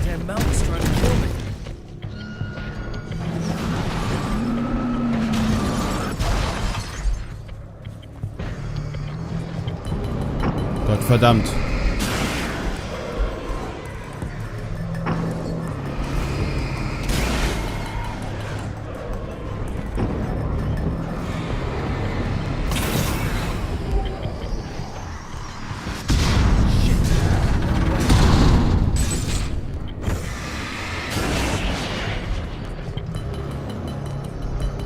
Wo müssen wir lang?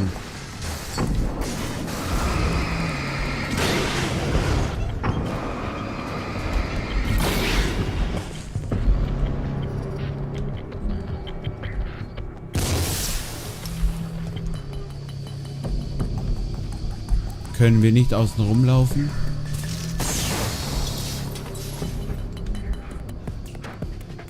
Nein, ich wollte da nicht runter. I guess they didn't like that.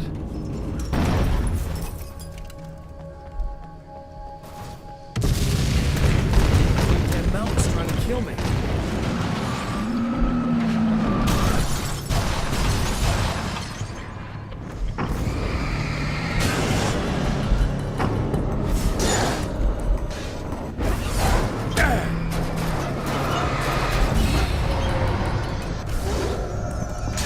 Warum funktioniert die 5. Maustaste nicht?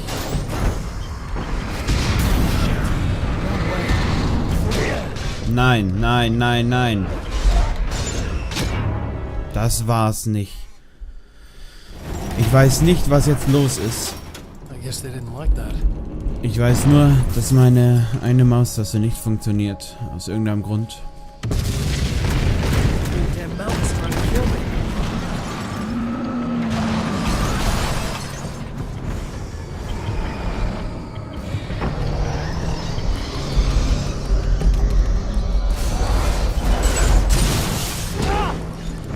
Genau ausgewichen.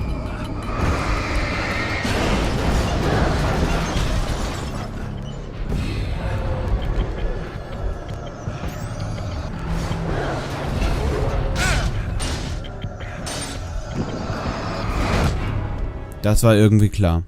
Ja, bevor wir hier noch länger rumprobieren, würde ich sagen, das auch. Aber weiter geht's dann erst wieder im nächsten Part. Bis dann. Ja, Freunde, und herzlich willkommen wieder zurück zu Let's Play Alan Wake's American Nightmare. Und wir sind jetzt wieder zurück auf dem Weg zu Dr. Medos. Das stimmt. Und außerdem kann uns die Dunkelheit nicht besonders gut leiden.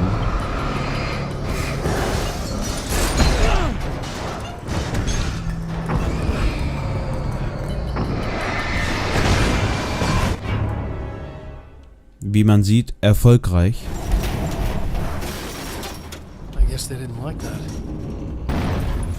Ich muss vorsichtiger sein. Ich habe es vorhin einfach geschafft.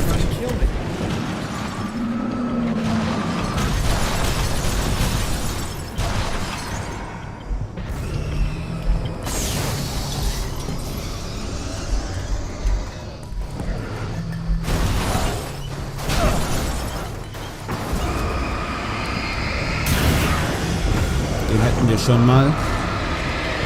Bleibt nur noch der Wagen.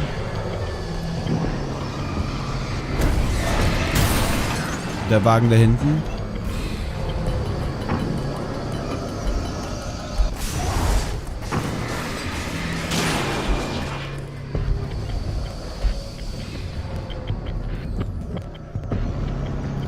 Diese Box.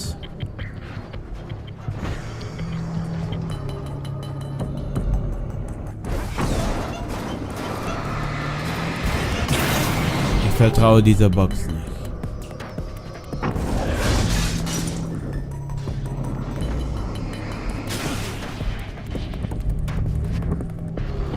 Okay, ich denke mal, das war's.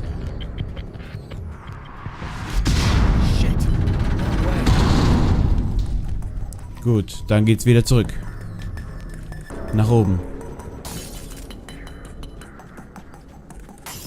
Wir haben keine Möglichkeit auf Heilung, aber brauchen wir auch nicht.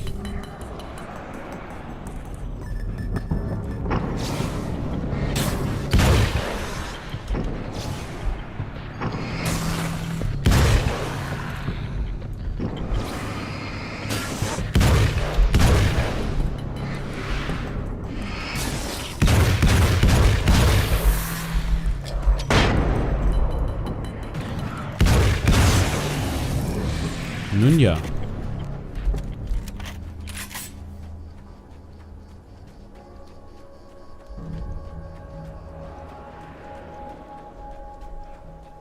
Da wartet schon der Nächste. Da warten schon die Nächsten. Sind das dunkle Blendgranaten oder was?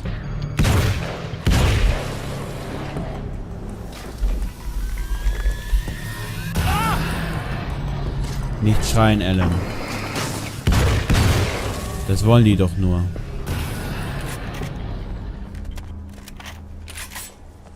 Gut, das wär's gewesen.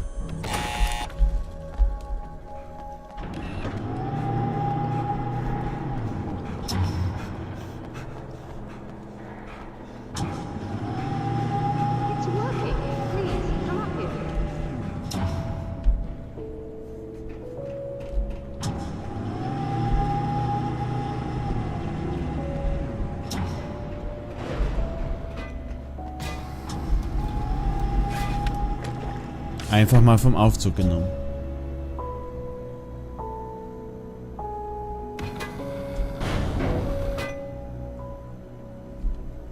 Dann gehen wir mal rein. You find the signal? Yes. I don't think it's quite the same thing we had, the last time. Still, we're definitely picking it up. Are we getting the complete signal now? I'm afraid not. Take a look at it yourself. I'm printing out a hard copy now. I'd like to ask you a question or two before that, though. If you don't mind. Über was denken Sie gerade nach? What's on your mind, Doctor? Most people would find these events extremely disturbing, provided that they survive these creatures, that is. You seem to be quite adept at dealing with the situation. Why is that? Yes. I was involved in... It's a complex story. I was in this small town, and a horrible thing from another dimension kidnapped my wife and manipulated me into writing this horror story that came true. I learned to fight it with light, and I managed to contain it and free my wife. But I was trapped in its world. Are you serious? Absolutely. So, I'm used to reality working in strange or even impossible ways. And I fought these things, not exactly like this, but close enough for a good while now. Of course, I have certain advantages. Sonst noch etwas? Was there anything else? What did you mean when you said you have advantages? At the risk of sounding like a lunatic, reality is much more fluid than people think. It can be influenced. I didn't take you for a mystic. I'm not. I'm a writer. And under certain conditions, I can, for lack of a better word, rewrite reality. Change things. That's absurd. But it works. Assuming I believe this, why don't you simply, I don't know, write yourself some superpowers? It's not quite that simple. You need to follow certain laws of drama, I suppose. You need to think about consistency and symbolism. Often what you write isn't anywhere near as important as what you imply. There are things out there that will take advantage of your mistakes. You really believe in this? Schauen Sie mich nicht so an. Don't look at me like that. You've experienced some of this yourself. I will gladly admit that something exceedingly strange is going on. But this idea that you're somehow altering reality with your writing is ridiculous. You're essentially saying you're controlling my actions. Leaving aside the rational arguments against this, what gives you the right? Well, it's more like having a destiny. A path you're on. You're not aware of it, but there it is. If somebody changes it, what difference does it make? It's what every writer does. If you write something that affects one of the characters, they don't really know about that. I'm not a character. Are you saying that it's all right to take advantage of someone if they aren't aware of it? Look, all I meant was that if you're genuinely making all your own decisions, and those decisions lead to whatever destiny you have, what practical difference does it make? I suppose that depends on whether our destinies are determined by things like physics and probabilities, or natural reality, which is presumably neutral and impartial, or by some kind of an intelligence. If it's the latter, that intelligence makes choices based on some criteria. If we suffer as a result of those choices, there's a moral and ethical element involved, regardless of whether we're aware of its manipulations. Wouldn't you agree? You're taking this very well. I thought you'd be hangry. I suppose I would be if I thought you could actually do this. Aber wir sind auch die Einzige, die sie da beschützen kann. Ich hoffe, das ist sie sich im Klaren. Another printout. Another signal fragment. The message is still not complete, but it's another piece of the weapon he has built against his adversary. Mere words on a piece of paper, but in the right hands, they will hold back the darkness. Und ab geht ins Autokino.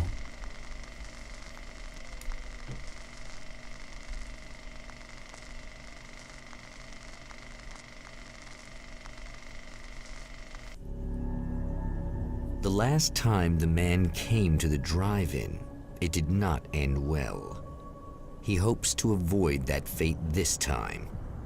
He hopes that what he has brought with him to this place is enough. Das denken wir auch.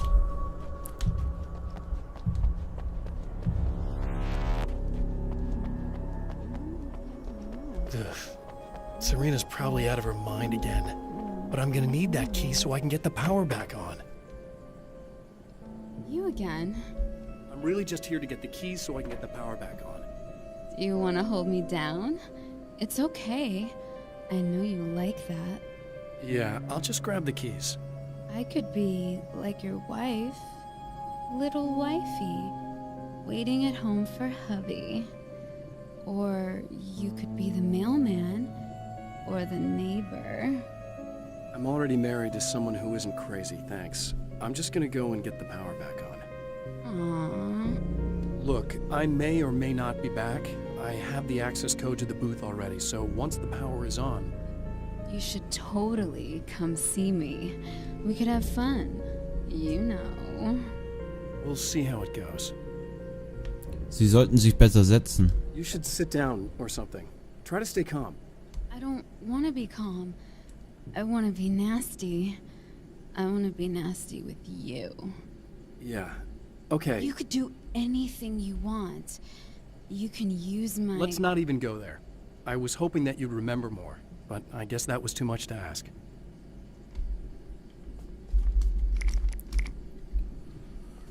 Nun ja. Dann statten wir uns erstmal wieder mit Munition aus. Schalten das Radio ein. I was about to do the weather, but I see we have a caller.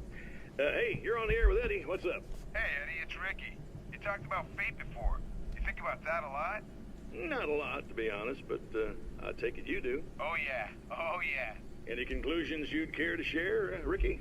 Well, we've got free will, right? That's in the Bible and everything. Yeah, right, sure. So free will, right? Am I right? I mean, if we can do what we want, how can there be fate? I mean, you don't know what's going to happen next, so there's no fate. There's just people doing stuff. Well, I don't know, Ricky. I don't suppose you have considered the possibility that we're all here in the service of a greater purpose, incomprehensible to us, and that what we take to be freedom is nothing more than the move of a pawn on some cosmic chessboard, limited in scope, subject to the whims of unseen players, existing only for their entertainment.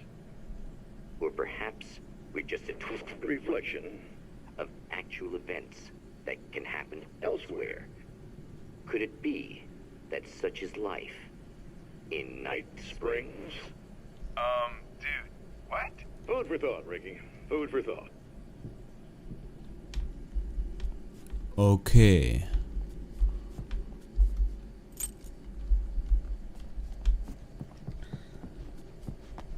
Das heißt, wir sind immer noch in der Geschichte gefangen. Are you getting it yet, genius?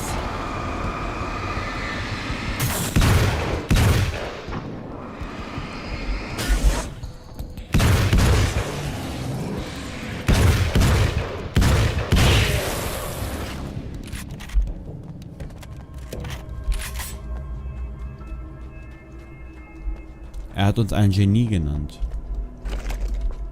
Das motiviert mich.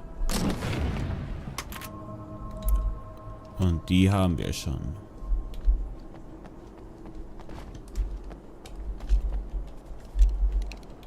Die könnte ich aber mal wieder nehmen.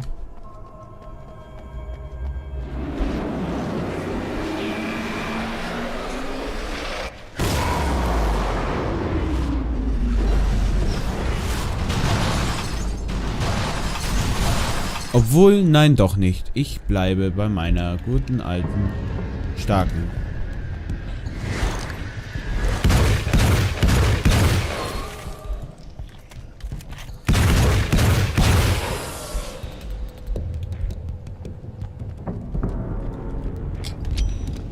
Er stickt dran.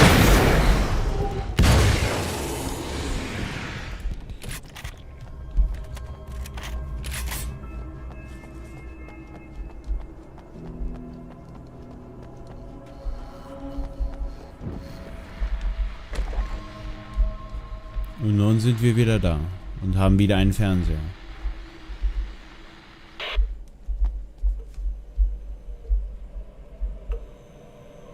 I want to talk about Alice. Just look at her. She's really beautiful, isn't she?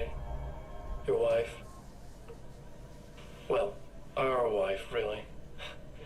Just my wife soon. Don't worry. I'm not gonna treat her like the others. She's special. If I wanted her dead, she would be. I've been around for a while now. So talented. You haven't seen her new work, of course. Oh, it takes my breath away. Really, she's that good.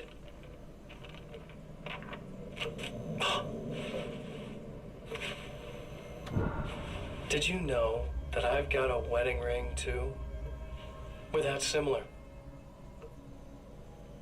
She's seen me a couple times, you know. I've let her catch glimpses. She thinks she's imagining things, of course. She thinks you're dead. It might as well be. I mean, even if you manage to keep surviving, you'll be in my trap forever. So I'll go to her. It'll be an amazing moment. Oh my God, you're alive. I'll be the good, loving husband for as long as I can stand it. She'll love it. And then, one day, somehow, it'll happen. Maybe I'll slip up, she spots something, or maybe she just starts running her mouth. And then, I'll do it.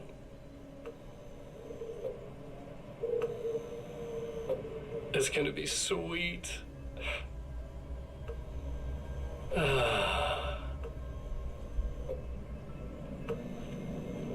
My darling wife.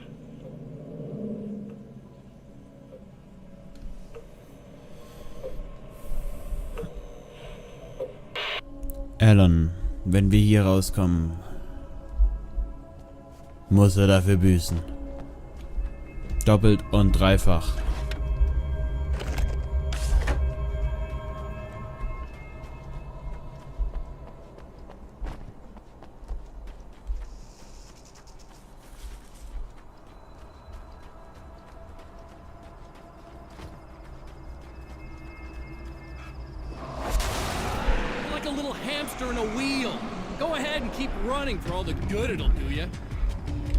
Na klar, gerne.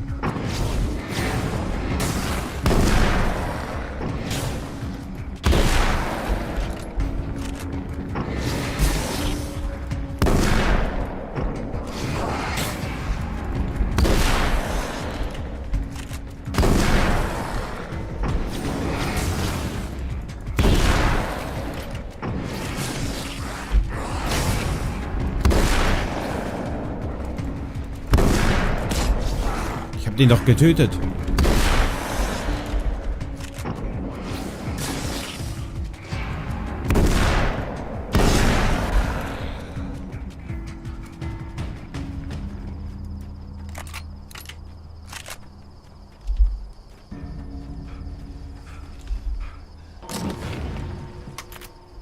Sturmgewehr.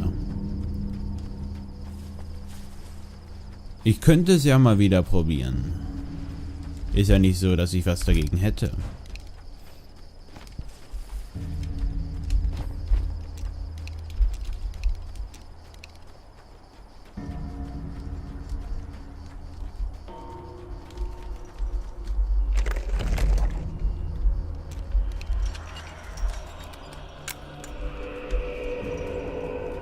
Dann machen wir mal den Strom wieder an.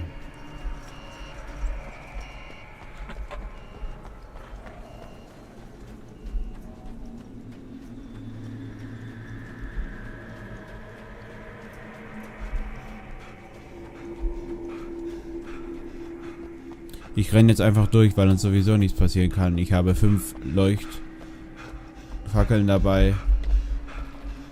Da können wir auf ewig sicher sein.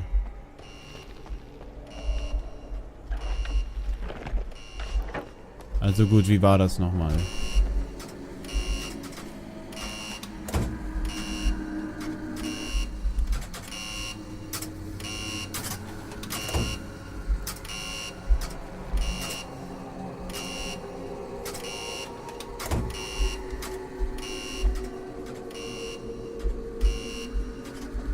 Okay, da in der Mitte muss grün sein.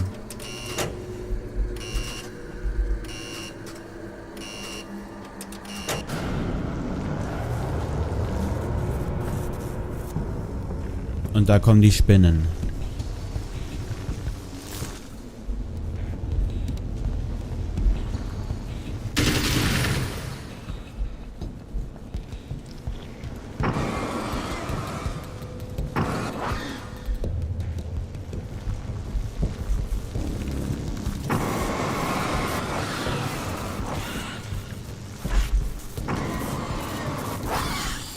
Ich mag es nicht, wenn Spinnen sich anschleichen.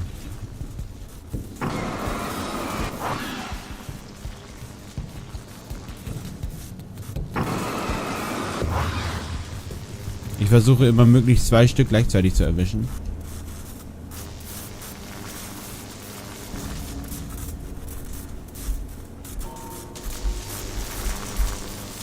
Jetzt fühle ich mich wieder wie in Heavy Rain.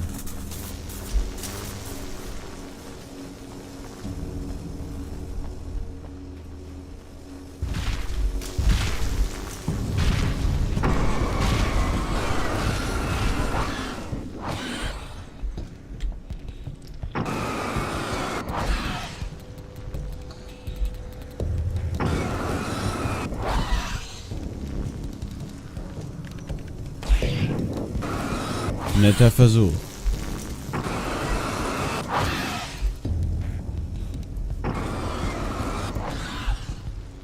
Gut, das war's.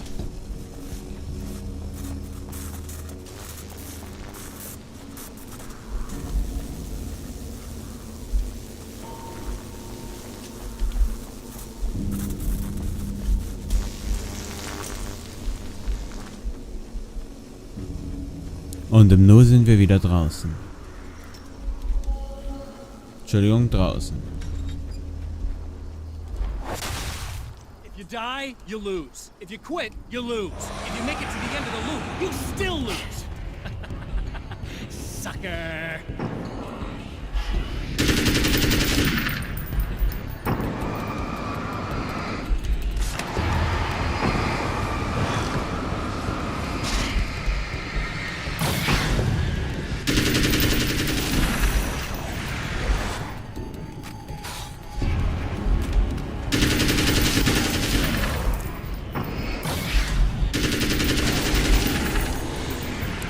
Wie gesagt, ich treffe zwar relativ gut für einen Pumpgun-Schützen mit einem Sturmgewehr, aber ich glaube, die wartet hier oben noch. Meine Combat Shot Gun.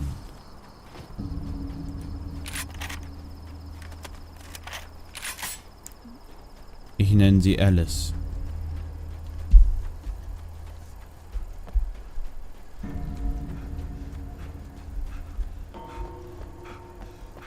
Das war schrecklich.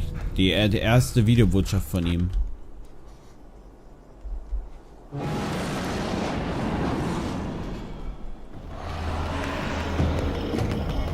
Okay. Hier bahnt sich noch was an.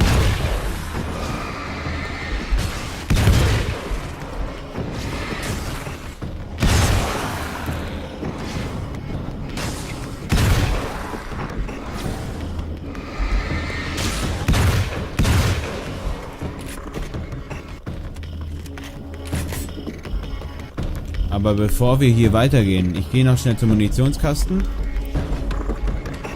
Und weiter geht's dann erst wieder im nächsten Part. Bis dann. Ja, Freunde, und herzlich willkommen wieder zurück zu Let's Play Alan Wake's American Nightmare. Wir sind gerade dabei, die zweite Warteschleife zu durchbrechen, um endlich aus diesem ewigen Kreislauf rauszukommen.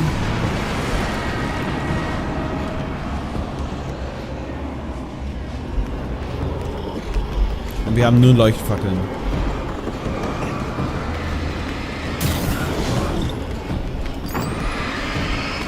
Und ich habe meine...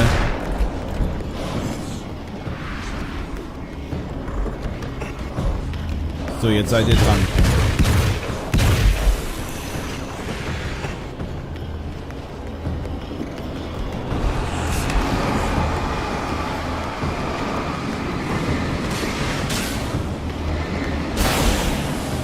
Das war's.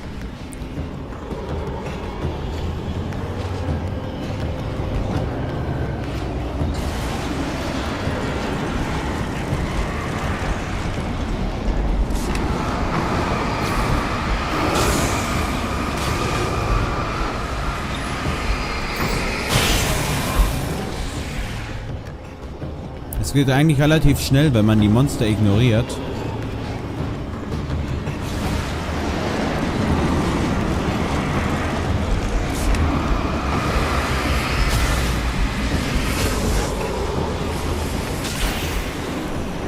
Und wir haben die Dunkelheit da ein zweites Mal besiegt.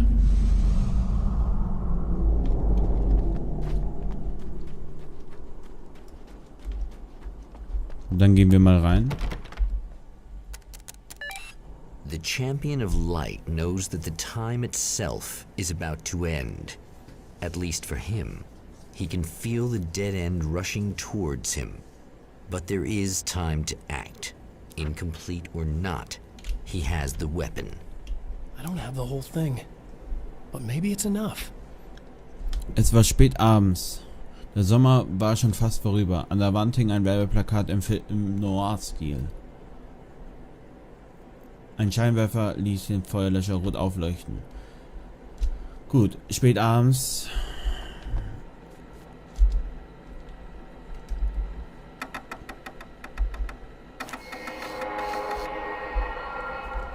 Dann haben wir, der Sommer war fast vorüber.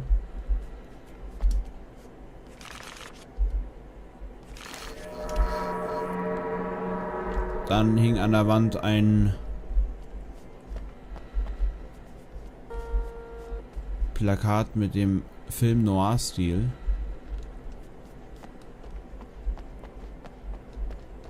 Da ist es.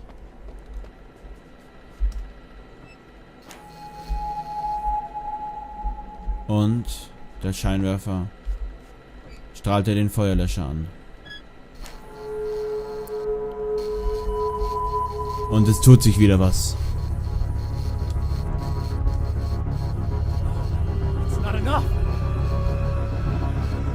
Ich will dieses Arcade-Spiel spielen. You're trying to be cute, aren't you? What are you up to? It's a waste of time, buddy. You should just lie down and die. Let me take over. This is the only thing you've got coming to you. From here to eternity. No matter how many times you come back.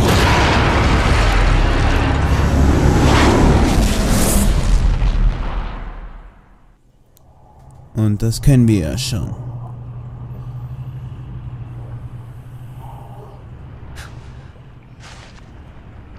Time folds back on itself.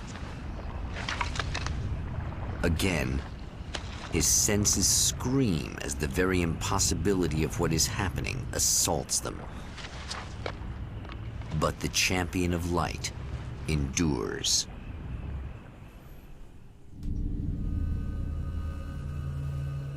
Each time he gets a little closer. Each time another detail falls into place. Now the trap works against the herald of darkness. Und wieder schauen wir der Birdlake Cabin beim Sinken zu und machen uns auf den Weg, um endlich diese Warteschleife oder diese Dauerschleife aufzuhalten. Aber wir haben unsere Waffen behalten. Der gute Mr. Scratch hat uns unsere Waffen gelassen. Holy shit. What are you, the King Hillbilly? Ach du Schande. Ich konnte nicht mal meine Leuchtfackel zücken. Ach du Schande. Ich wechsle mal sofort spontan auf die... Okay. Holy shit. What are you, the King Hillbilly?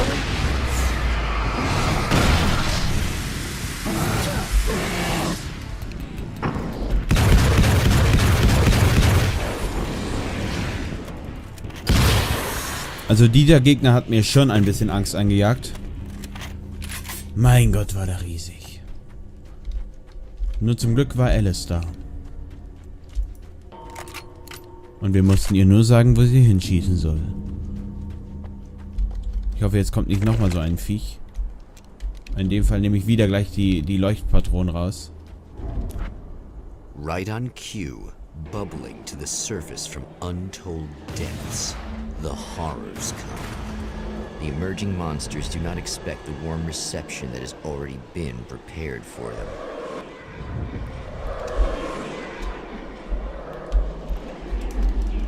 Es ist alles schon vorbereitet. Das ist bestens.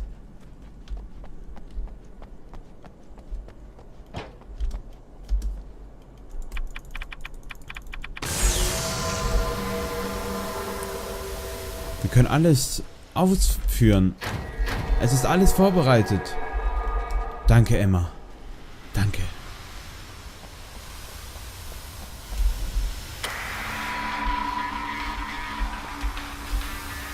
Und wieder erneut bricht der Satellit über uns hinein.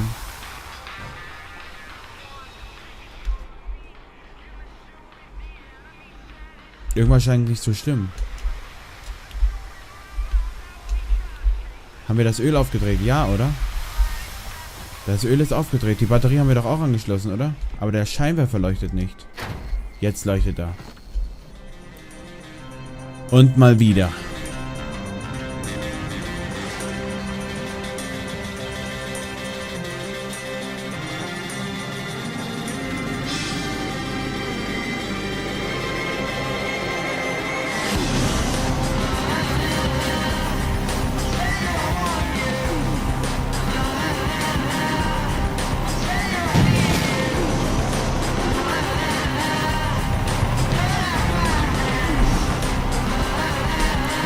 Wir rennen wieder um unser Leben.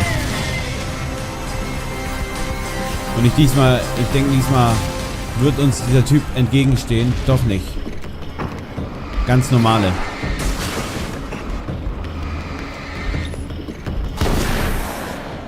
Zumindest ein vergleichsweise normaler. Das war noch in letzter Sekunde.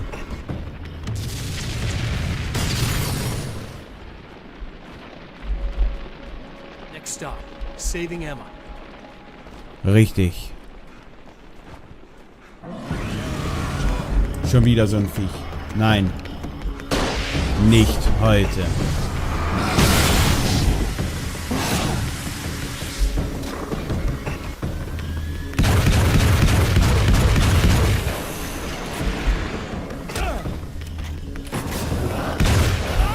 Der Einzige, der hier mit Blendgranaten wirft, bin ich. Los, kostet deine eigene Medizin.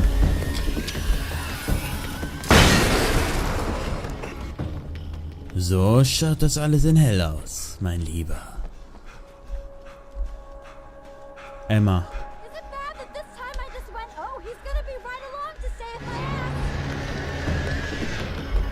Not as long as I show up, I guess. Ach du Scheiße. Oh, oh, oh, oh. Das sind ja die lebendigen Witches, sind das ja.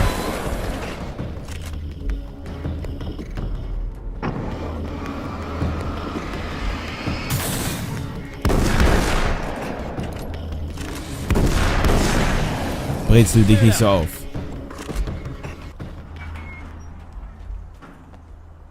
Yeah, thanks for saving me again. I'd hate to die before I'm scheduled to be murdered. I guess I have you to thank for setting everything up at the oil derrick. Yeah, well, I figured that if we were going to go over this again, we might as well try to be smart about it, huh? I appreciate it. You took a big chance doing that. You okay? What do you think? I've died twice. I remember everything pretty clearly now. You said I was gonna be okay. I don't know what happened. Well, it's not your fault. I think one of those, what did you call them? The takers? I think they did something to the power and they got me that way. I'm sorry. I got the keys from the dead guy in that room. And I'm not handing them over until you do something about this. I'm sick of getting killed.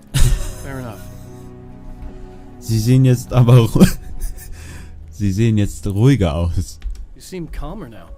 I tried freaking out. It didn't do much good for me. I guess you get used to the craziest stuff. Good for you. Plus I figured I'd take the edge off, you know? Mm-hmm. Those herbal supplements are pretty good, huh? Oh yeah. Ich wollte es ja erklären, aber... I wanted to try to explain things to you now since you're calmer, but maybe this isn't the best time after all. Oh shit, yeah. Better not get all metaphysical on me now. Seriously, I'm like 2 sentences away from thinking how we could all be like atoms on God's skin or something. Or figments of somebody's imagination? Wow. I'm just gonna try to chill out and not think about that or getting murdered or anything, if you're cool with that. Gotcha. Okay. Dann würde ich aber sagen, weiter geht's dann erst wieder im nächsten Part. Bis dann. Ja, Freunde, und wieder willkommen zurück zu Let's Play Alan Wake's American Nightmare.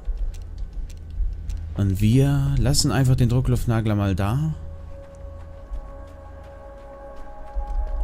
Weil wir es jetzt leider mit sehr starken Geschehnissen zu tun haben. Was ist denn eigentlich dieses Fragezeichen?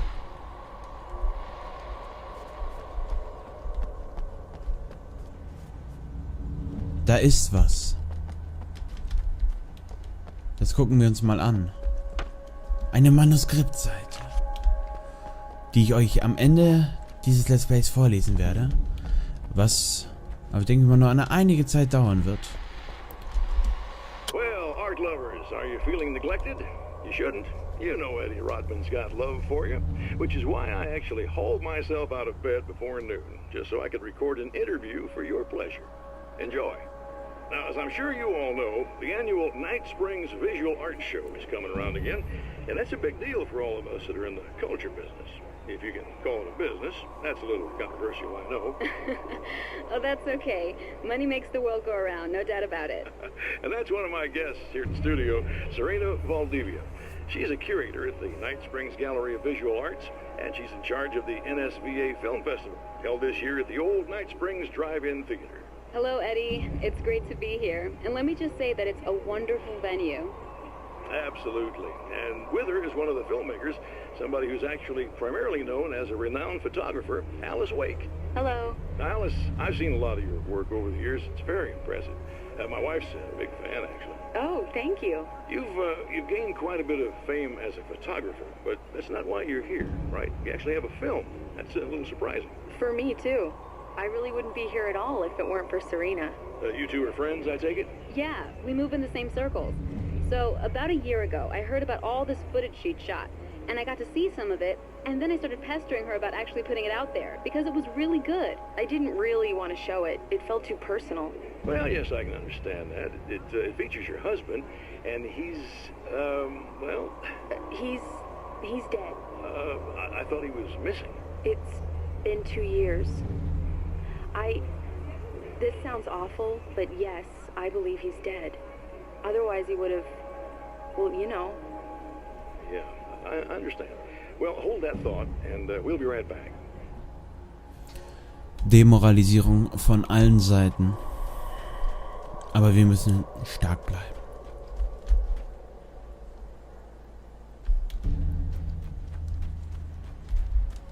Wir kümmern uns einfach um den Sicherungskasten, der sich auf der Rückseite befindet. Ganz genau.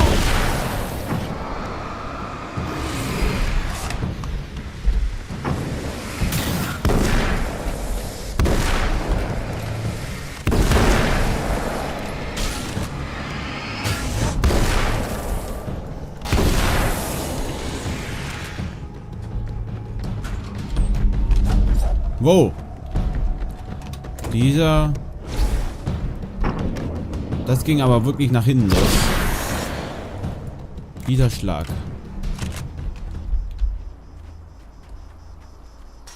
Und dann gehen wir wieder zurück zu Emma. Und schauen, ob wir sie dieses Mal retten können. Okay. I really don't think they can get to the power now. Thank you. That's a relief. Here's the keys that you needed. Thank you. Hey, I have to tell you, at the diner, I went there with him. The guy who looks like you, okay? I know I said that I didn't. Yeah, I figured. Wollen wir darüber sprechen, was im Lokal passiert Want to ist? talk about what happened at the diner? There was this guy from the observatory, and he just attacked the poor dude, smashed his face into the tabletop a bunch of times. It was horrible. I didn't know that he was gonna do that. I swear. And I just ran. I just left him there. I didn't even try to help. There was nothing you could have done. It's not your fault. Well, he's dead in that motel room now, so excuse me if I feel pretty shitty about it anyway. Machen Sie sich keine Vorwürfe. You shouldn't blame yourself. I just didn't want to get involved. I have this tendency to just drop everything and run. I don't think I'm a bad person, but I didn't even call the cops. I'm such a coward. If you'd called the cops, we'd have dead cops. He's not human. Do you understand? It's not your fault. But I could have tried to stop him. Believe me, if you had, you'd be dead.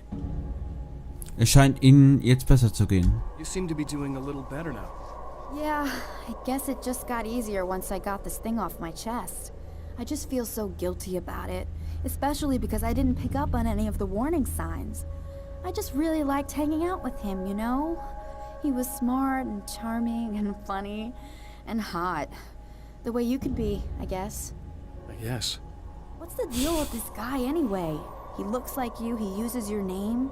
Why does he do this stuff? I'm not sure myself. Maybe he's just evil or my dark half.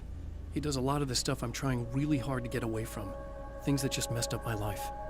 I guess all those murders don't help either. Yeah, I could do without the murders in the end of the world.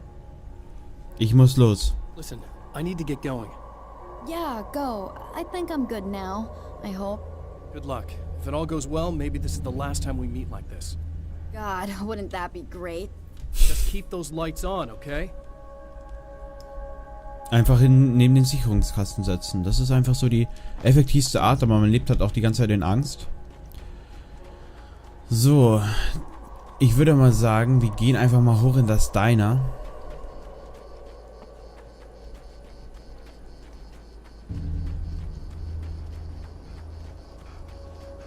Weil wir jetzt ja die Generalschlüssel haben.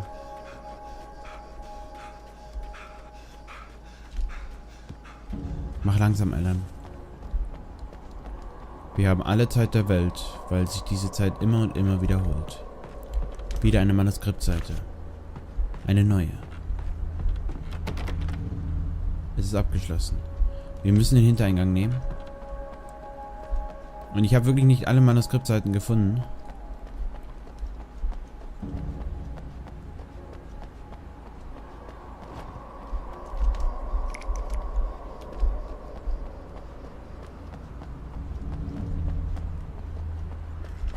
Wobei ich mich da auch sehr dafür entschuldigen muss. Oh.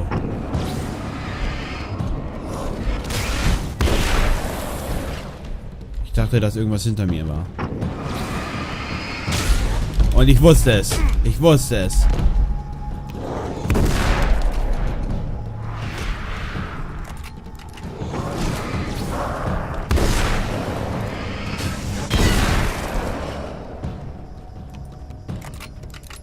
Wir kommen aber nicht in dieses Lokal rein, oder?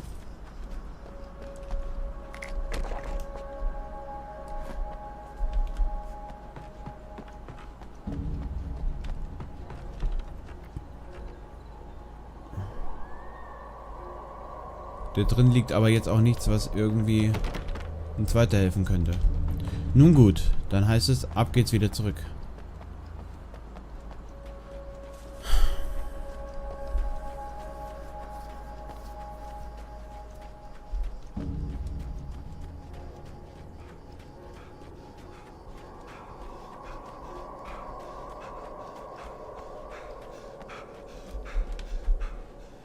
Ich lasse Alan wieder ein bisschen zur Ruhe kommen.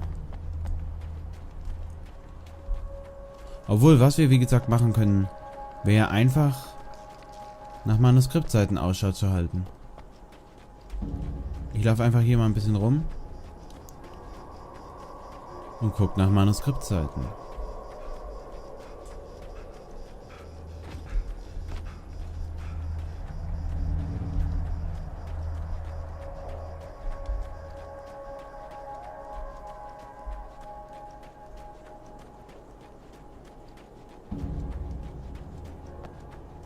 Er scheint hier sehr weit weg zu gehen.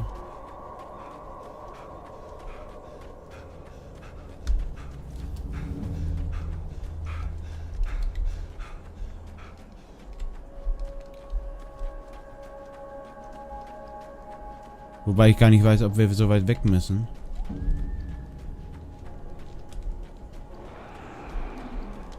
Ach du Schande. Das sind die Nächsten. Die verfolgen uns einfach.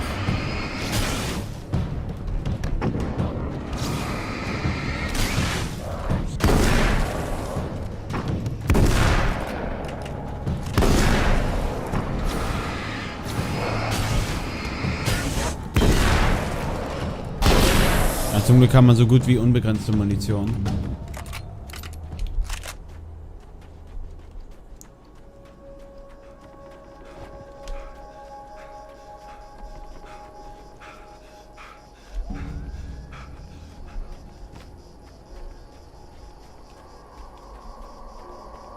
Hier scheint wirklich nichts mehr zu sein.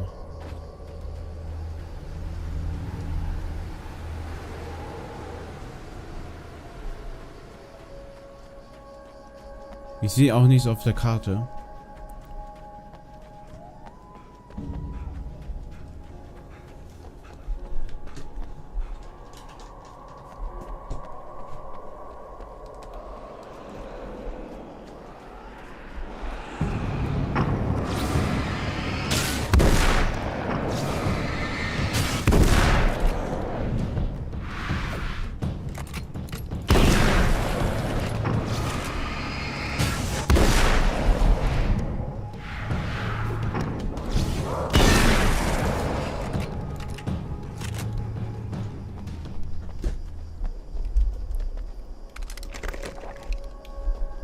Nun gut, ich habe leider keine mehr gefunden. Wird wohl Zeit, diesen Ort zu verlassen. Und das Licht ist noch an. Aber der Fernseher. So I've been thinking about Barry. I don't know what to do about him yet. I mean, I'm not gonna keep him around, that's for sure. Al? Ugh. Little parasite. Your best friend. Really? That's the best you can do.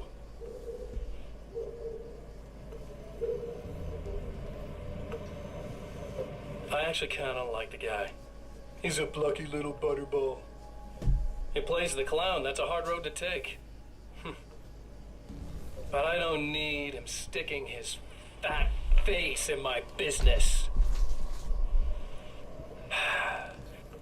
Did you know he's been hanging out with the sheriff from that shitty little town?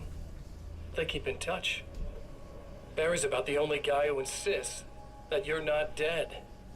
How about that?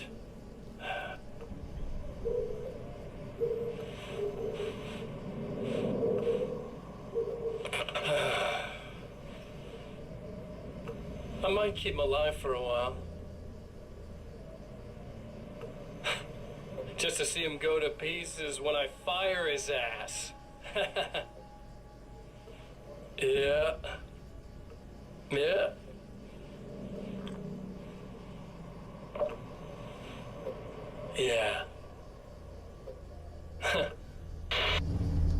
Also wenn du auch meinem wandelnden Weihnachtsbaum nur ein Haar krümmst.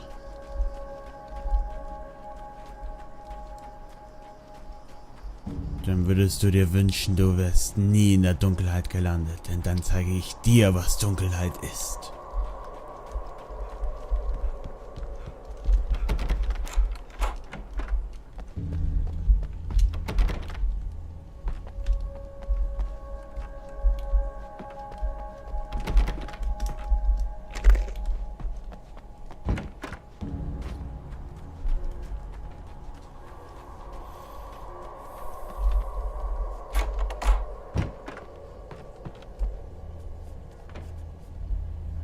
Haben wir hier nicht irgendwas? Nein.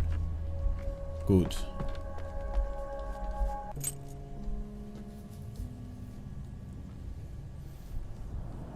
The fate of countless individuals hangs in the balance.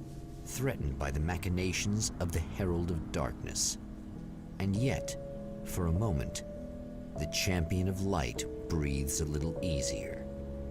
He has saved one life. For this moment, it is enough. And soon, perhaps, he can put an end to this.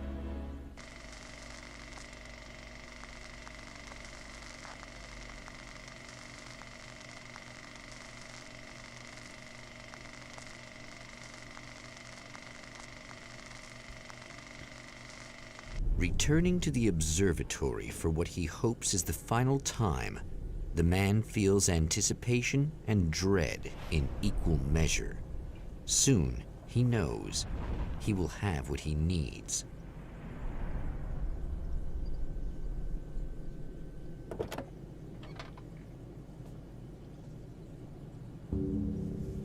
Und weiter geht's dann erst wieder im nächsten Part. Bis dann, Freunde. Ja, und wieder herzlich willkommen zurück zu Let's Play Alan I was Wake. expecting you. I've already taken care of the imaging array, but you should still look into securing the primary coolant flow. With some luck, you may be able to light the area before these things even show up. Ja, danke fürs Unterbrechen. Und zwar willkommen wieder zurück zu Let's Play Alan Wake's American Nightmare. Und wir sichern gleich die primären Rohre für das Kühlmittelsystem.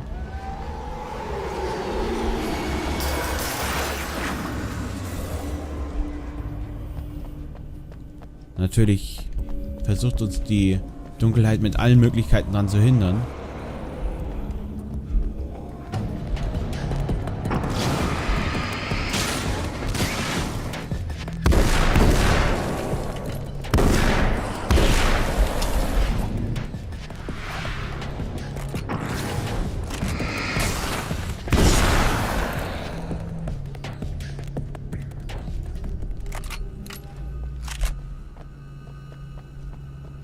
Ich sollte mich vielleicht doch noch ein bisschen hier umsehen.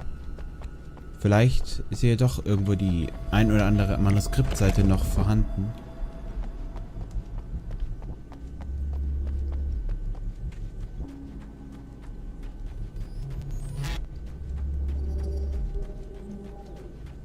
Ich laufe einfach ein bisschen rum.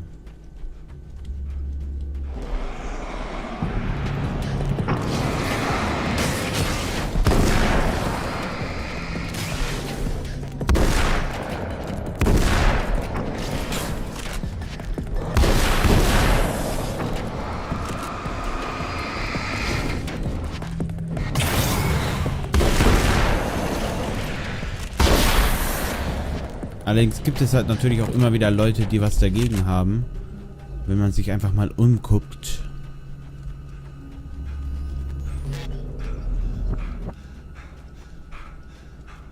Und da ist eine Manuskriptseite, ich sehe sie.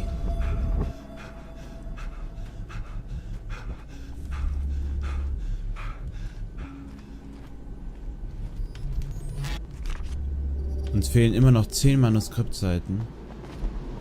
Wo die nur sein könnten.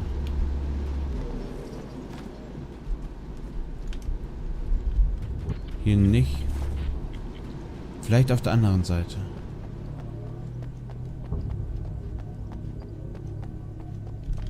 Leider auch nicht. Und weiter geht's.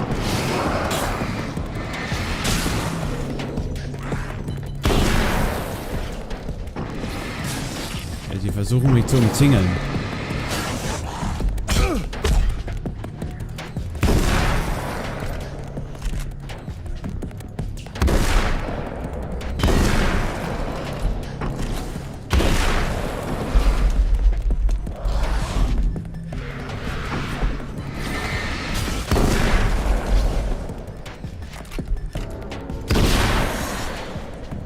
So.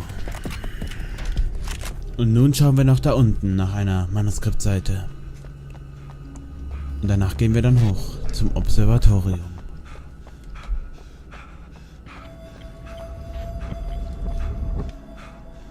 Doch auch hier, wie es mir scheint, keine Manuskriptseite mehr übrig.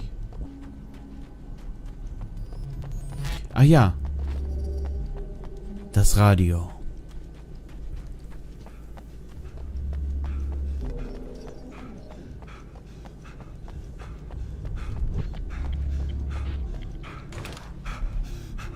Thanks for tuning in for the second part of our interview with Serena Valdivia and award-winning photographer Alice Wake. Now, Alice, we were talking about your husband, Alan Wake. Is that a sore subject for you? Well, a little bit. Of course it is. The way I see it, we had our good times and our bad times, and on the whole, we had a lot of good times. He really made me happy. I don't mind being reminded of him. So you're over him? I don't know if I'll ever be that, entirely. I still think about him every day, literally. I still find myself hoping for... Well, sometimes I think I see him just standing somewhere, watching me. I think most people who lose someone they love experience things like that. But on the whole, I'm doing all right. 2 years is a long time to adjust, and I'm not really the type to wallow in the negative. Well, I know there are a lot of stories about Alan. He seemed to have something of a wild streak. That's not really what our show is about, though. Look, all that stuff really gets blown out of proportion. He had his problems, but it's really frustrating for me because people like to talk. They love to tell these crazy stories, and they never really knew him at all. Well, the character he created, Alex Casey, is a household name. The books still continue to sell. There's been talk of a TV series, a movie, a video game. Must be nice to know that his work is still being appreciated by so many readers. Yes, of course, but I don't really deal with the business side. I leave that to Alan's agent.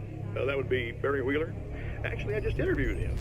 He's currently in the music business. Mm-hmm. And he's also Alan's best friend. Do you two keep in touch? We talk regularly. Like I said, he handles the business side. I think we should talk about her film. Yes, of course, you're right. I'm Eddie Rodman, talking to Alice Wake and Serena Valdivia, and we'll be right back. Gut. Zumindest läuft in der normalen Welt alles sehr gut ab.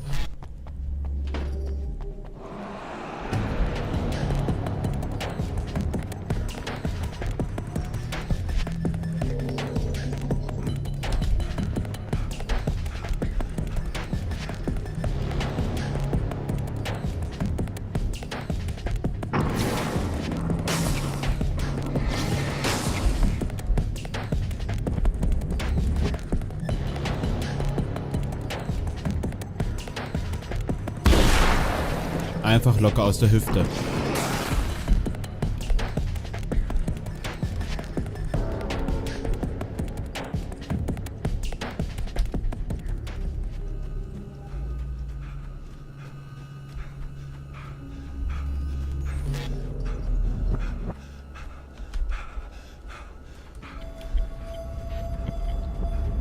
Achso, wir müssen wieder nach unten. Wir müssen die primären Rohre sichern. Entschuldigung, Leute. Das habe ich ganz vergessen. Alan, ruh dich kurz aus.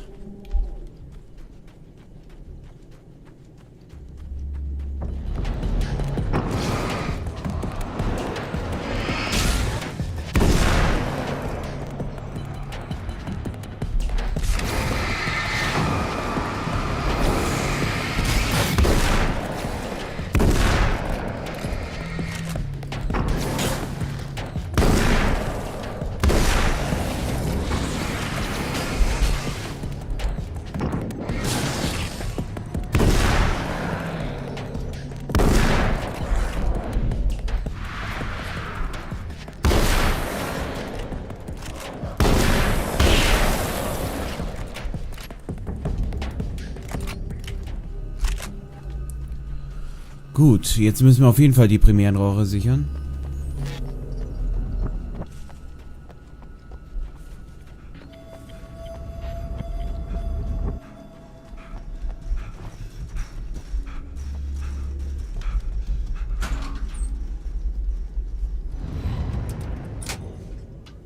Very good. I believe we're ready to look into the sky.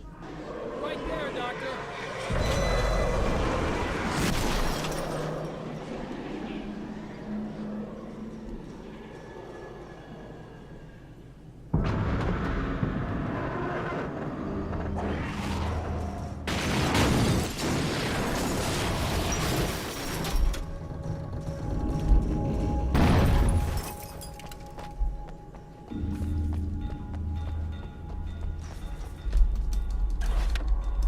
So, wir haben wieder Munition.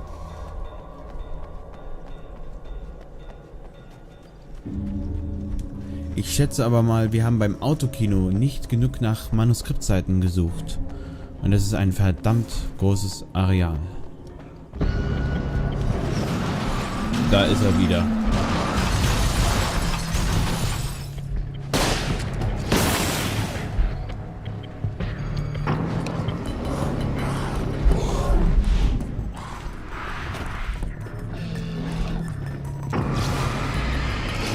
Erstmal für die Kleinen. Okay, jetzt kommt doch der Große.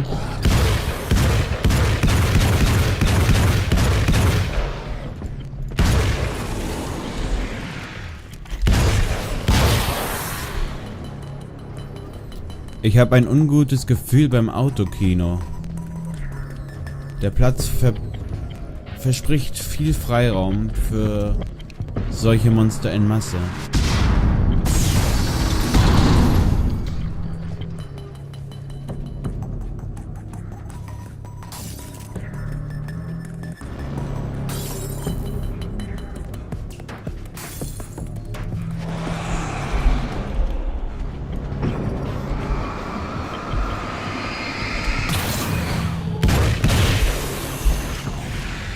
Und das war's.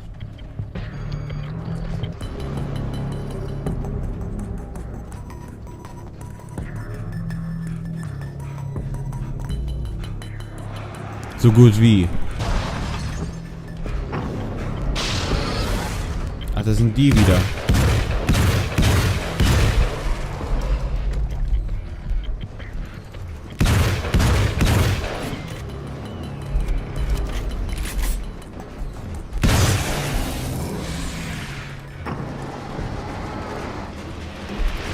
Ich mache mir die Mühe nicht selber.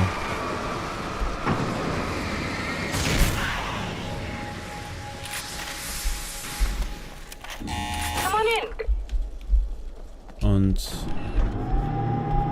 wir sehen ein letztes Mal den Fernseher. Wie wir uns selber filmen.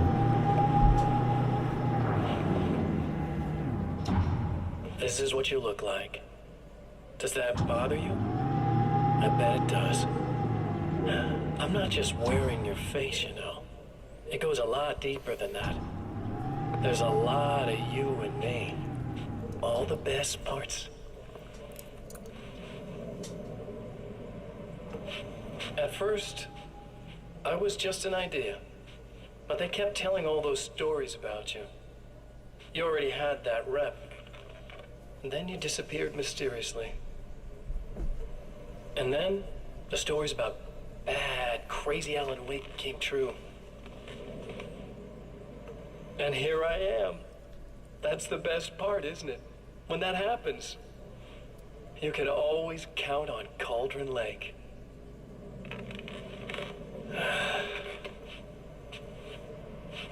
I'm just as real as you are.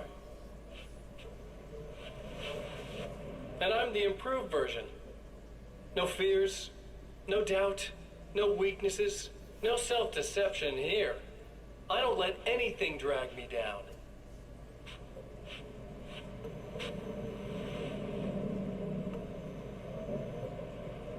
I know you like I know myself. I know it bothers you that I'm like this, that I use your name, crawl my way into your life. But I only do it because I'm better at being you than you ever were.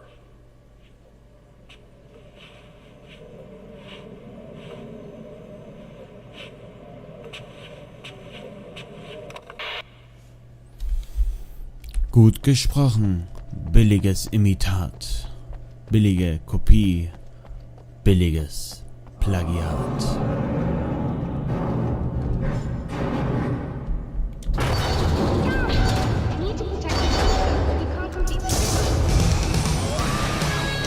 Und jetzt geht's ab hier.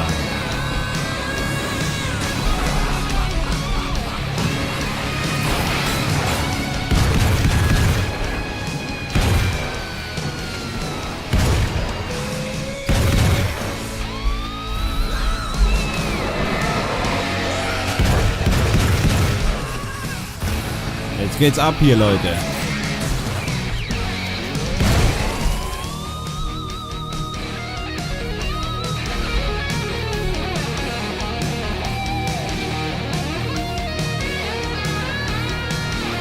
Wer will noch mal, wer hat noch nicht?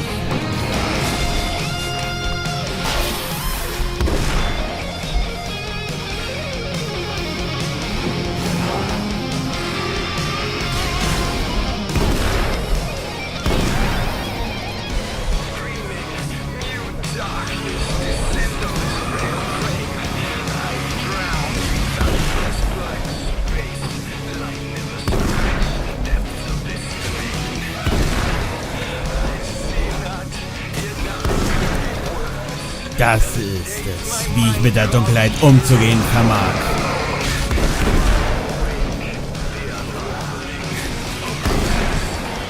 Komm nur da oben runter. Ich habe ein schönes Geschenk für dich.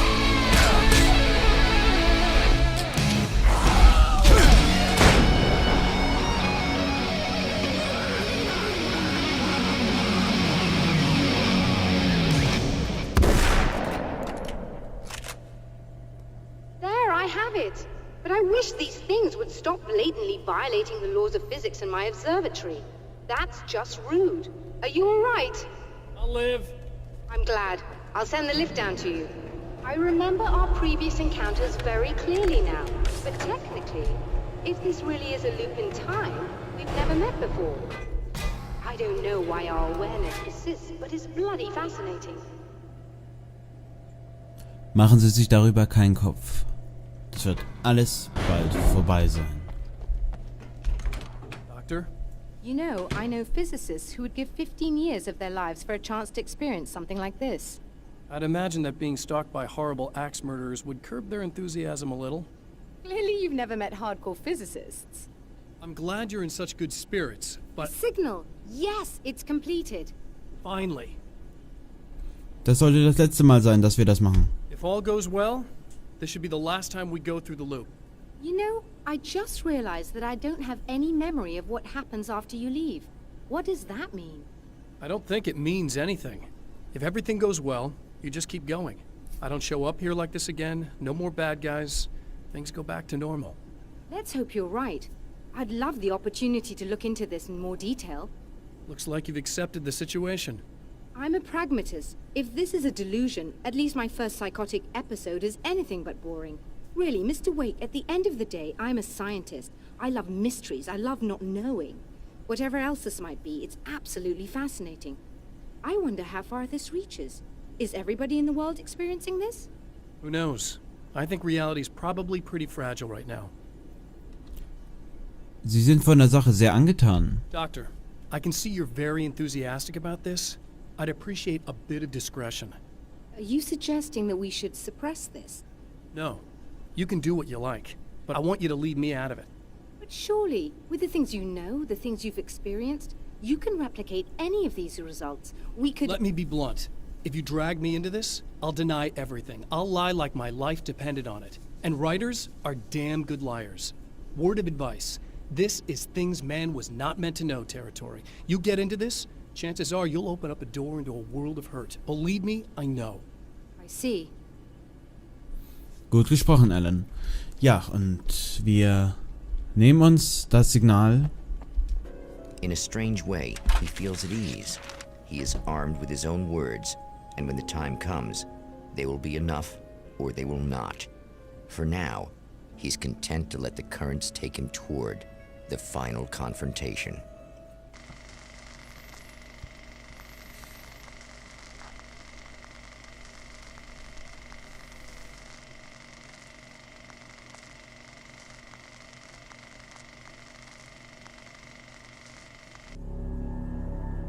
Once more, we return to the drive-in. If he's aware of the absurdity of arming oneself with a few sentences and standing against a power that can pierce time itself, he doesn't show it.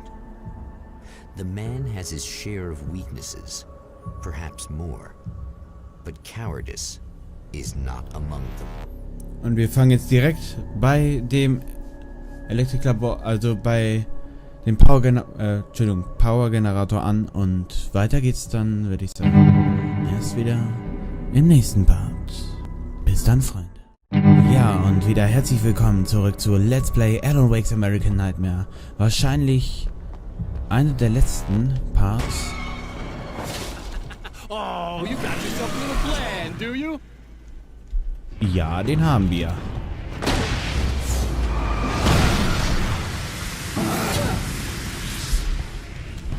Ganz genau.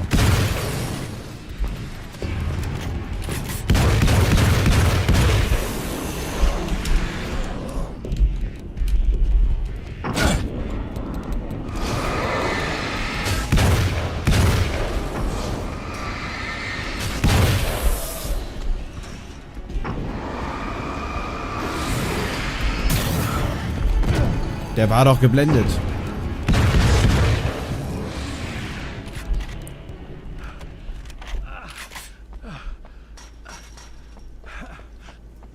Ich gehe nur mal nochmal die extra Runde rum, um zu gucken, dass wir auch keine Manuskriptseite verloren haben.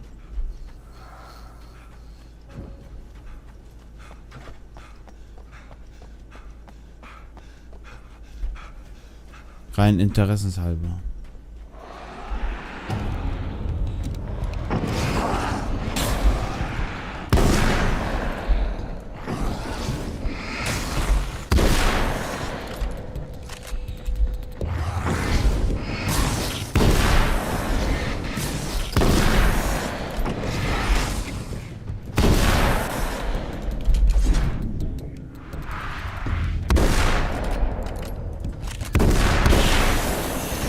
Somit hätten wir alle außer Gefecht gesetzt, die sich irgendwie uns stellen wollten. Wir haben trotzdem keine Manuskriptseite.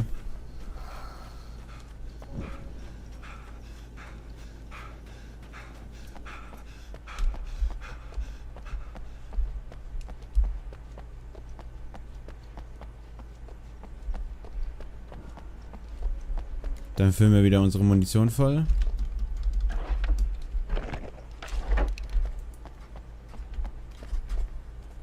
Und diesmal ist es der hier drüben.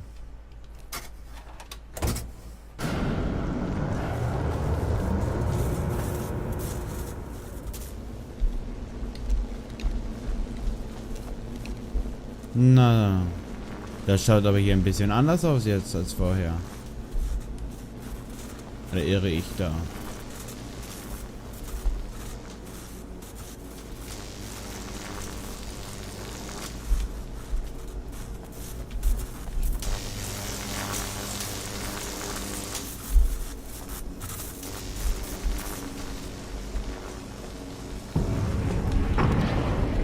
Ihr kommt gerade rechtzeitig.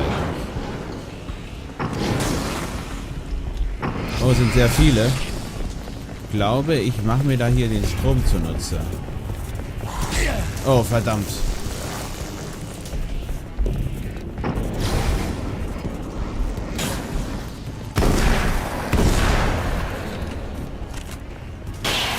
Ja, so ist es richtig. Oh, sie kommt von hinten. Ihr geschickten kleinen Viecher.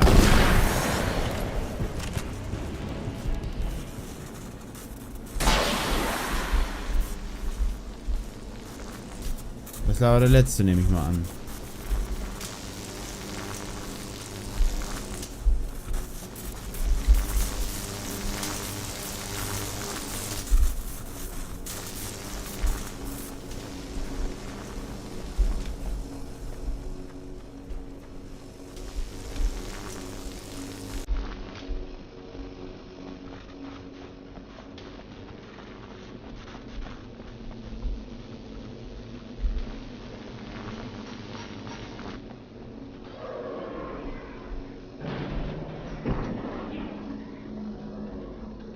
Hat der uns gerade die Tür geöffnet? You're never getting out of this, Wake. Never! Don't worry. I'll take care of your wife and your life.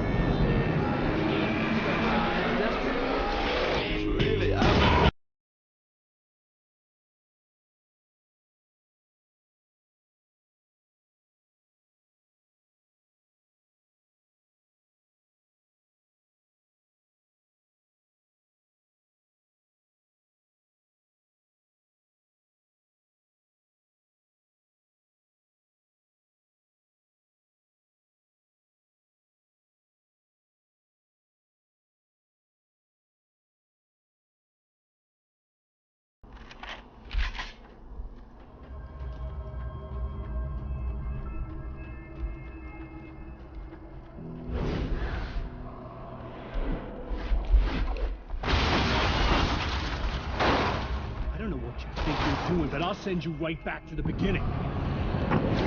Probier es doch.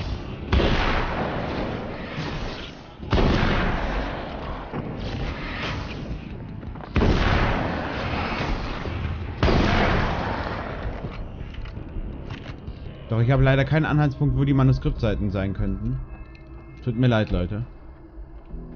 Ah, da. Ich habe sie gefunden. Eine. Wir gehen nach oben.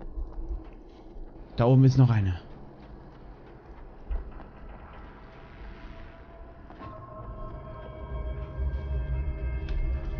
Wir werden sie alle finden.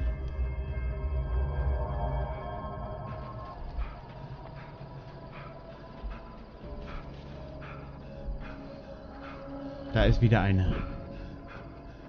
Hier sind die letzten Manuskriptseiten. Da wette ich drauf.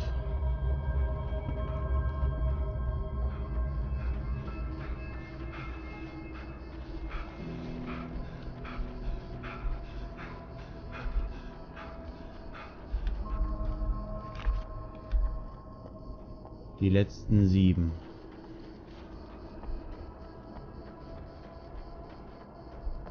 Da ist wieder eine. Habt ihr sie gesehen?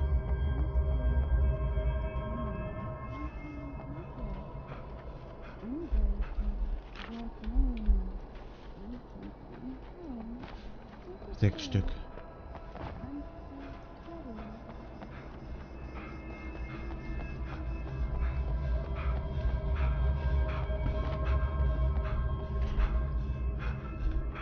Hier sind keine mehr. Doch ich wage zu bezweifeln, dass da auch noch die letzten 5 Stück sein können.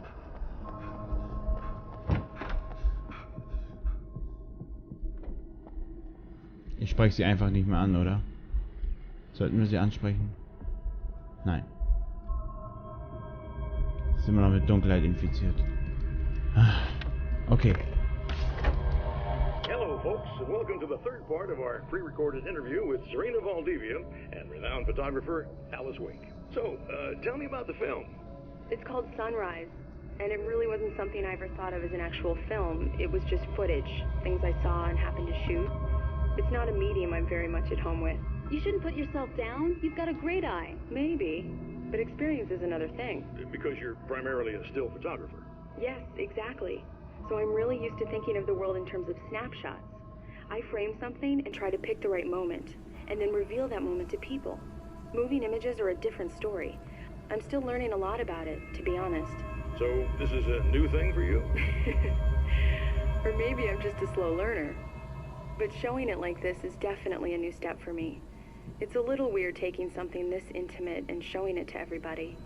Not that the material itself is somehow shocking. It's just that those were private moments. But that's why it works, because it feels genuine. It's not so much a story as it is a sort of an echo, showing us how you saw your husband at the time. It's not really about the sunrise itself or Alan watching it. It's about you two together. I suppose. It's funny, looking at it now, especially now that it's been edited like that. It takes on a life of its own, almost. It's a kind of a fantasy. Well, there's nothing wrong with that. No, you're right. I'm glad you talked me into it. Ja, Leute, und damit verabschiede ich mich für diesen Part wieder von euch und heiße euch dann wieder im nächsten Part willkommen. Bis dann. Ja, Leute, herzlich willkommen wieder zurück zum, ich denke mal, letzten Part von Let's Play Alan Wake's American Nightmare. Let's Play Alan Wake's American Nightmare. Denn danach kommt nämlich noch das Let's Read von den Manuskriptseiten im Anschluss. Aber zuerst müssen wir erstmal alle finden.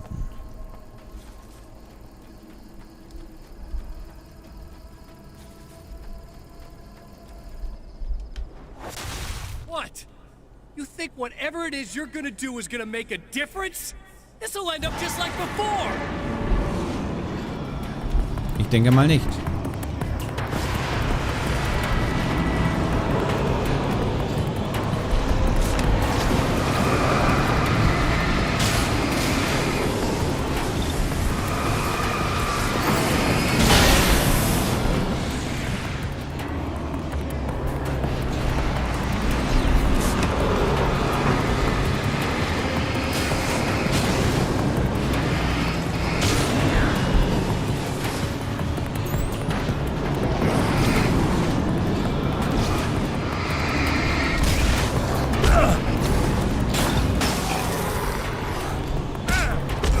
Vielleicht sollte ich mich doch eher auf den Kampf hier konzentrieren.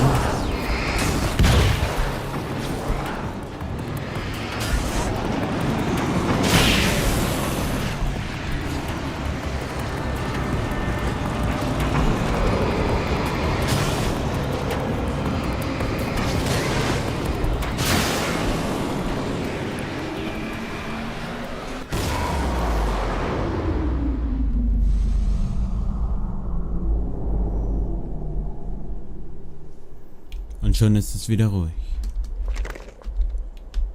Ich weiß nicht, wir haben keine Manuskriptseiten mehr gefunden.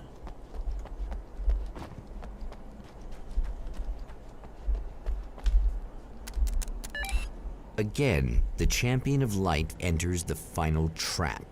The new reality is almost here. All he needs to do is change the details of the scene, push it past the breaking point, and the rest will snap into place.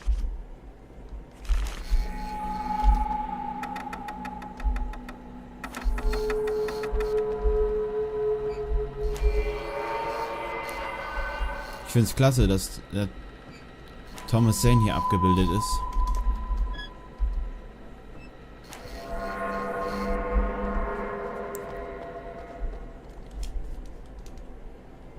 Alice Film lag im Projektor. Alice Film.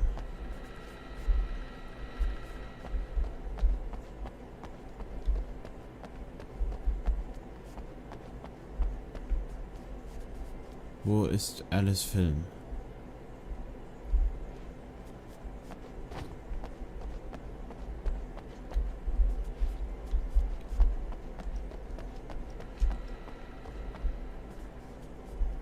Liegt er vielleicht hier?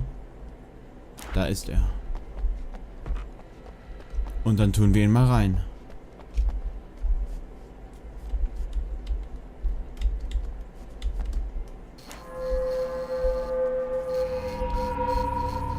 Und schauen, was passiert.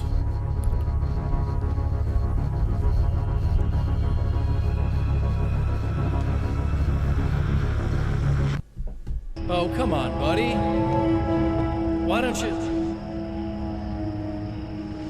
What? What is this? No! No! Zerschelle im Licht. You can't do this! All I did was take the things you always wanted and never had the balls to go for. It's my turn now. It's my life. It's my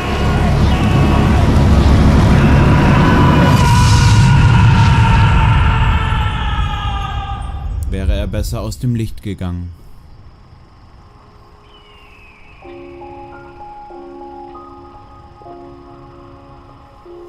Alan? Is it really you? It's really me. How?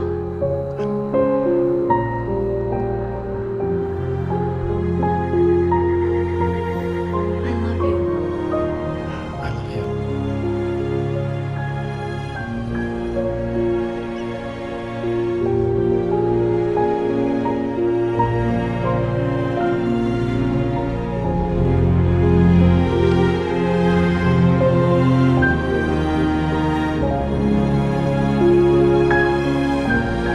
A woman, a man, two lovers, held apart for far too long, enveloped in the light of a glorious dawn.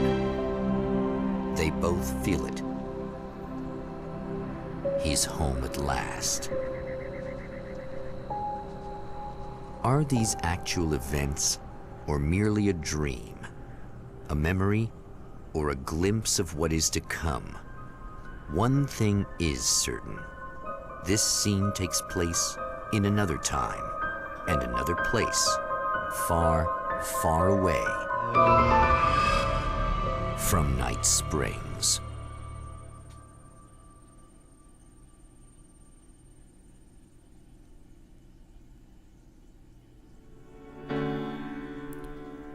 Ja, Leute. Hoffe, es hat euch gefallen, diese schöne Nachgeschichte von Alan Wake für euch zu spielen. Oder beziehungsweise, dass ich die für euch spielen konnte. Ja, und da stelle ich mal kurz mal in den normalen Sprechmodus.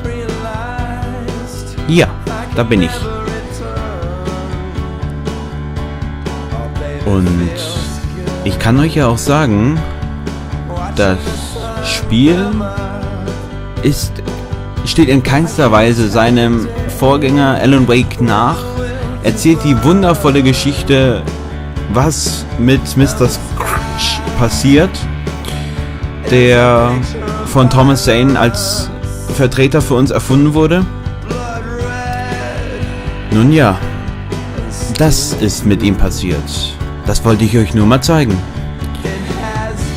Und wenn euch etwas gefallen hat, holt euch doch das Alan Wake Bundle, wenn ihr das Spiel selber spielen möchtet. Also Alan Wake und Alan Wake's American Nightmare. Beides zusammen. Ist eine super Idee, hat schöne Gänsehaut. Es war wieder ein schönes Gefühl, in Bright Falls bzw. in Night Springs unterwegs zu sein.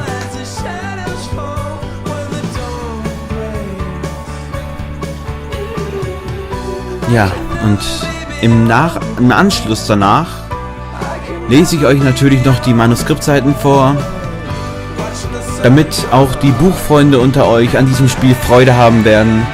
Denn da wird eigentlich nochmal die Geschichte von Alan Wake's American Nightmare in Seiten festgehalten. Und ich muss mich leider entschuldigen, dass es aufgrund von technischen Möglichkeiten mir leider nicht möglich ist, auch die Manuskriptseiten von Alan Wake 1 vorzulesen. Ich könnte es dementsprechend eigentlich machen, aber es würde jetzt nach dieser Zeit ziemlich kommen. Also das dann, ja, das wäre einfach zu lang. Es sei denn, ihr wollt es so. Dann schreibt es einfach unten in die Kommentare rein, dann mache ich euch auch die Manuskriptseiten vom 1er rein.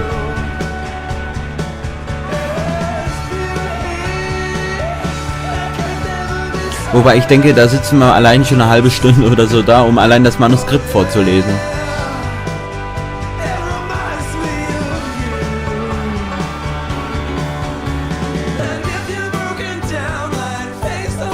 Und wie gesagt, der Soundtrack ist auch wieder geil, also da kann ich mich auch absolut nicht beschweren.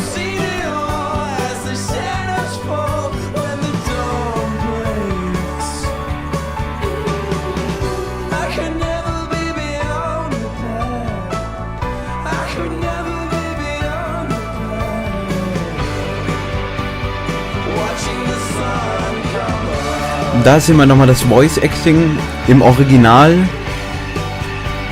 Leider wurden die teilweise, also Alan Wake zum Beispiel.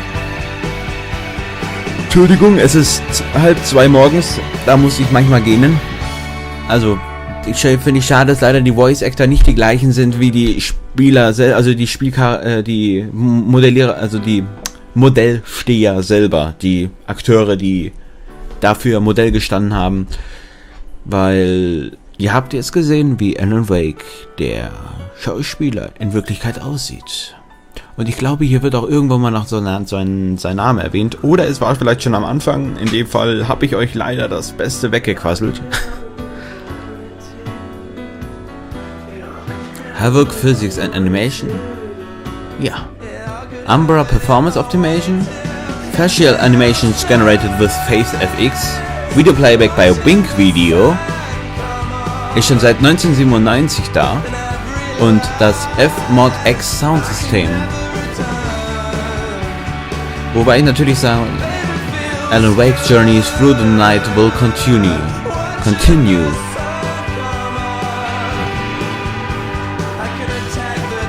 Wobei ich auch sagen muss, dass ich denke, dass das auch vom Streichorchester eingespielt ist. Also die Musik.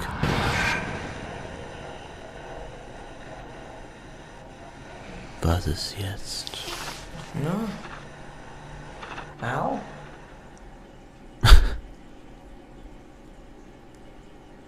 Unser Barry. dann heiße ich euch auch wieder beim nächsten Let's Play Projekt willkommen, wenn es dann wieder heißt Let's Play mit eurem Keki Master. Bis dann, Freunde!